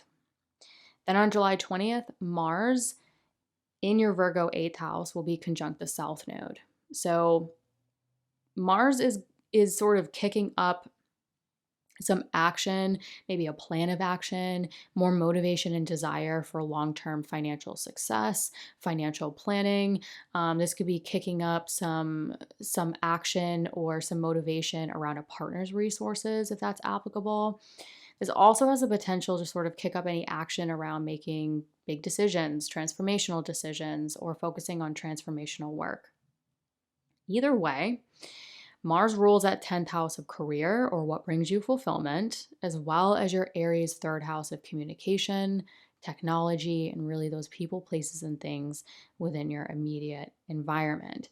So, to break it down a little bit more, this could be an opportunity to release something that's no longer serving you around your career or what brings you fulfillment. Some of you could be investing in the thing that brings you fulfillment, investing in your career or business a little bit more, which for some of you might come from a partner's resources. Some of you might be investing in communication or technology for what you want to do. Either way, I think this could be a really opportunistic time to think about what's really not serving you anymore. Where can you invest in, your highest self, what you really want to do in the world, how you want to, not only just what you want to do in the world, but also like your immediate environment. How do you want to feel in your immediate environment? How do you want to communicate in your immediate environment and sort of the collective larger world as well? So this could be a wonderful time to kind of make decisions or think about where you could potentially invest in what brings you fulfillment, and maybe for some of you, like communicate that or invest in technology or transportation in order to do that. Then on July 24th, there's going to be a new moon in your 7th house of personal and professional partnerships. So this could be an opportunity to sort of plant the seeds or create a new chapter within your marriage, your professional partnerships, or the partnerships you want to attract if you are single. And this new moon is opposite Pluto in your Aquarius 1st house of self. So whatever new chapter you're wanting to set within personal or professional partnerships, or those partnerships you want to attract, it might need to be balanced with that transformation and empowerment to the self. You're balancing that with your needs versus the needs of others in this new chapter. The interesting part about this opposition, which in my opinion can be the more challenging aspect to figure out and balance, I always look for the positive conversations from other planets that play into this opposition. And that's going to be Uranus in your Gemini 5th house of joy. So if there's sort of, okay, how do I create this new chapter with the professional or personal partnerships I want to attract, or this new chapter within my current partnerships where I can step into a more empowered version of myself or who I really want to be, but also balance my needs versus the needs of others. Uranus in your 5th house says, if you focus on the innovation and change you want to make to what brings you joy, that can give you the concrete sort of goal or vision that can help you say, okay, this is what I need to do versus others. This is what I need versus the other. That can help sort of establish that new chapter. I hope that makes sense. I'm trying to think of another way I can explain it, but as some of you, it might, I think just getting clear on that innovation and change around what your heart's desire is, what really brings you joy at this juncture in your life, and how you can sort of initiate a new chapter around involving your partnerships or the partnerships you want to attract that could even support that innovation and change, and also support the transformation and empowerment to the self in order to have the confidence to step into that new chapter for some of you. And lastly, I really just want to talk about July 30th, when Venus enters your Cancer 6th house of daily work, health, and routines, which for some of you could help focus more on what you really love and value about the work you want to incorporate, the work that you do, health and wellness routines as well. So Venus in Cancer, I think, is a little bit more of a, I don't think grounded is the right word, but Venus in Cancer is much more in your sixth, could bring up it could have you questioning sort of like what type of work or health routines are really going to nurture me and nourish me, but in a way where it supports my home, family, property, real estate themes, as well as my growth and potential in life. So some of you might really be looking at like, it's not just the work and the health and just getting it done. It's how can I anchor in more value, more love, where it's really also consequently nurturing like my living situation, my family, and also supporting, and generating action to my growth and potential I want to take in 2025 and 2026. So that could be something that comes up with that. But just keep in mind that when Venus enters your Cancer sixth house of daily work, health, and routine, it will square that Saturn-Neptune situation in your Aries third house of communication, technology, whether it's personal or professional, and really like siblings, extended family, those people, places, and things within your immediate environment. So wherever you're thinking about, okay, how can I create more love and value to the work I want to do, the work I want to incorporate, more value to my health and my vitality and routines that, yes, can support the growth, the home, the family. It could also create action that generates concrete, real results to that immediate environment, to the way you communicate, whether it's personal or professional. It could actually even generate the desire to find communication, social events, exchanging information to maybe support the direction you want to take your work in or the direction you want to take your health in.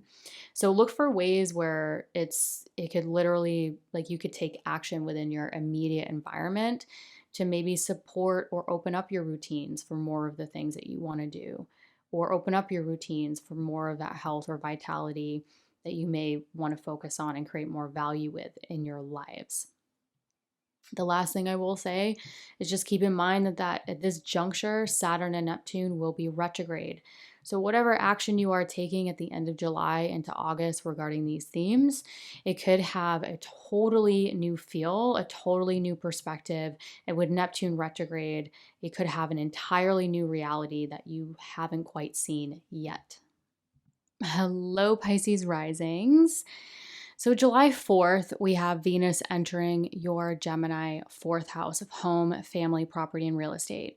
Now, Venus in Gemini is a very social Venus, but in a way that's sort of like, I'm going to talk to everyone in the room from all walks of life, kind of bounce around type of energy. So very bubbly, social Venus, generally speaking. And with it being in your fourth house of home, family, property, and real estate, especially if you're in the United States, I mean, July 4th is a very celebrated day.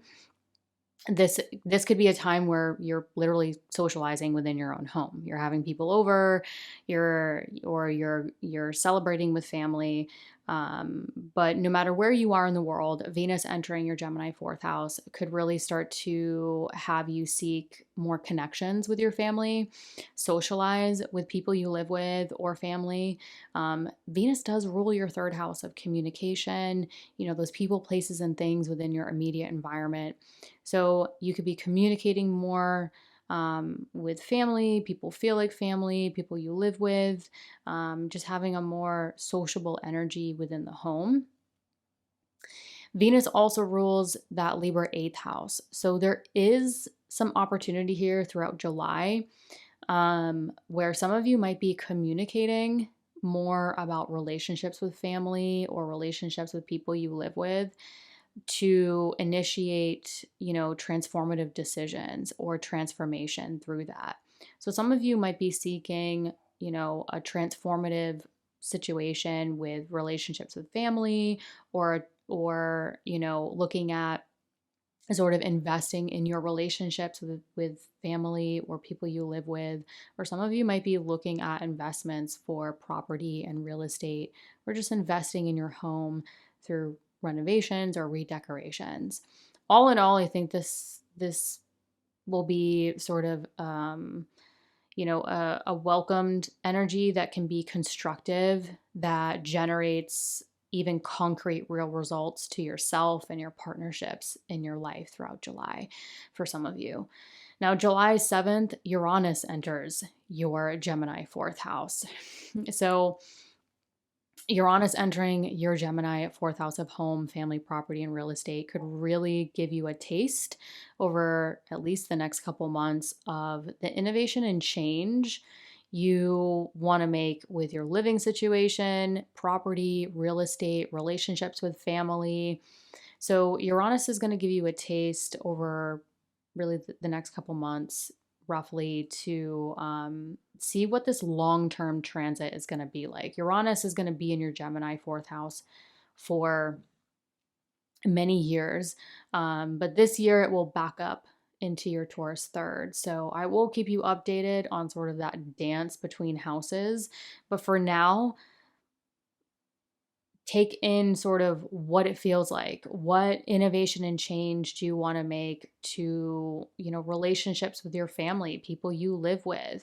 What do you want to innovate and change about, property, real estate, your living situation? That could create a lot of action and change to yourself, your partnerships, even career, public recognition, and the things that bring you fulfillment. So this could really generate a lot of change in like big, major ways for Pisces risings because it is angular. And again, I'll break it down a little bit more in a separate episode where I just talk about Uranus and Gemini. But like I mentioned in the intro, when Uranus enters your Gemini fourth house to kick off that taste of innovation and change to home, family, property, real estate themes, it is going to trine Pluto in your Aquarius 12th house of your subconscious thought patterns, your dreams, even where you limit yourself, self-sabotage yourselves. So whatever innovation, change, even disruption that can occur when Uranus is going through the fourth house of home, family, property, and real estate, it can create this beautiful trine and flow to transforming and empowering your subconscious thought patterns, your vision.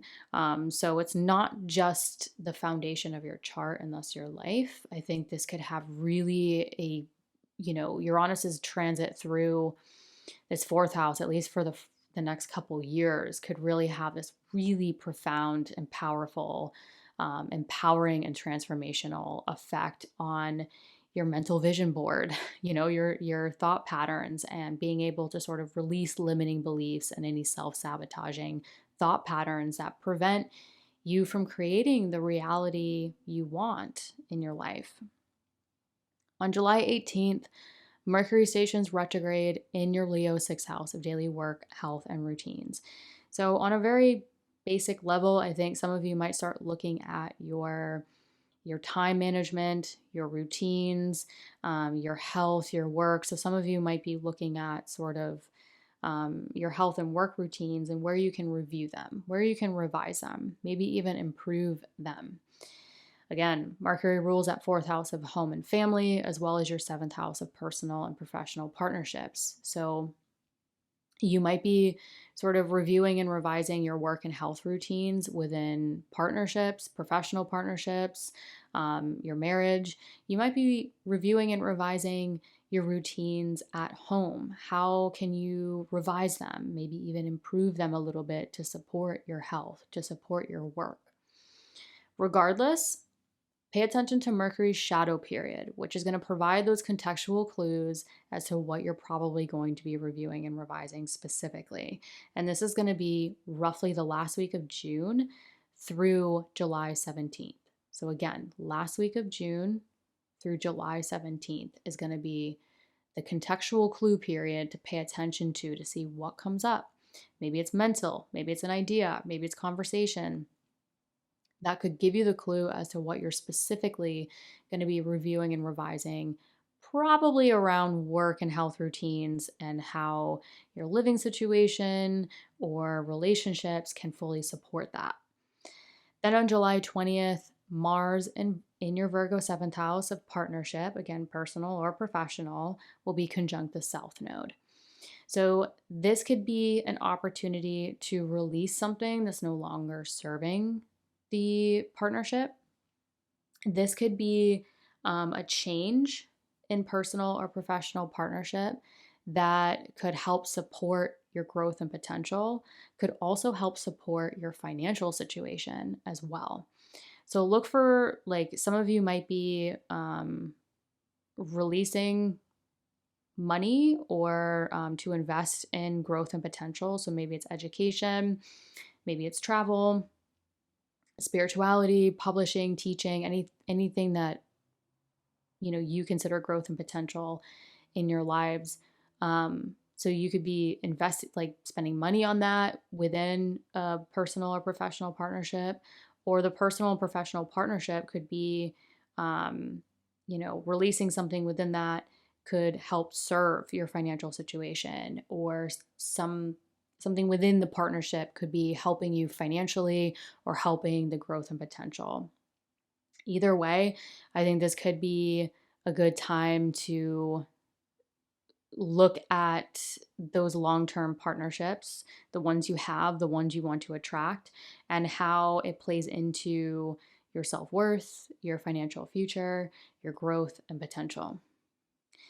Then on July 24th, there will be a new moon in your Leo 6th house of daily work, health, and routines. So this new moon is an opportunity, maybe even a new chapter for some of you to start fresh, or start a new work or health routine that could unfold over the next 5 or 6 months. However, it will be directly opposite Pluto. So whatever this new chapter is around work and or health routines, it could require you to balance that with enough rest, solitude, really empowering yourself through that rest and solitude, empowering your thoughts to step into this new chapter with work or health, maybe. Either way, this is an opportunity to balance the mind and body, personally, mentally, or for work purposes. And oppositions can be challenging. So I always look for the positive the planet that's making a more positive conversation to the situation that could help balance it. And that's going to be Uranus in your 4th house of home, family, property, and real estate. So if you feel sort of torn between how do I get enough rest and sort of time to process my thoughts and my vision in life, but also take care of like the daily grind, the daily routine, the work, the health, there could be an opportunity or support from family members or people you consider family to help you with balancing this. Or it could come from taking a step back and thinking about the innovation and change you want to make to your home, relationships with family, property or real estate themes long term that can help you put your health and work routines into perspective. So sort of having that long term, okay, what innovation and change do I want to make with home, family, property, real estate themes can sort of help you put the work schedule, the other types of work you want to incorporate into your lives that can sort of help put that into perspective. So for example, maybe there's a side business or other type of work you want to incorporate, or you really want to sort of increase your work and focus on your work or your career, whatever it may be.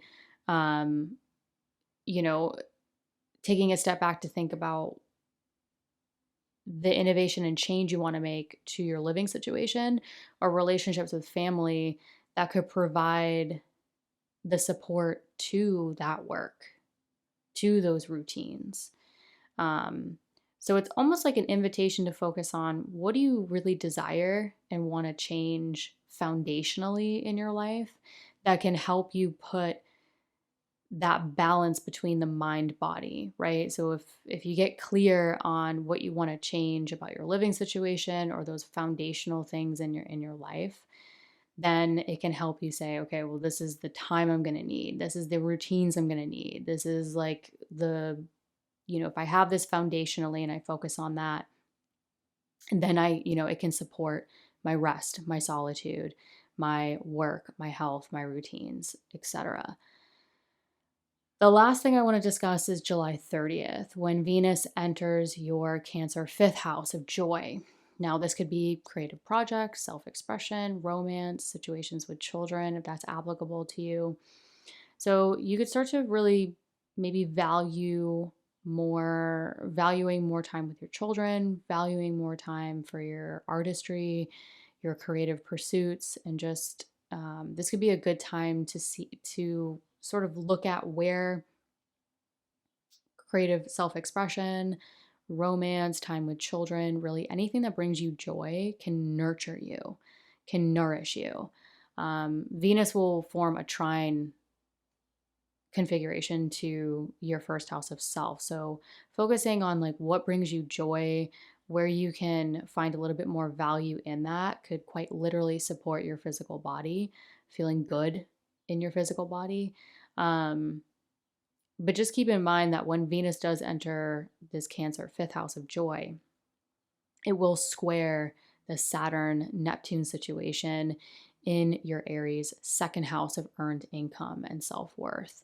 So where you maybe want to create more value and sort of a nourishing energy towards the things that bring you joy, it could be the thing that gets you to take action and create concrete, real results to your financial budget, your personal income, material possessions, and most importantly, your self-worth.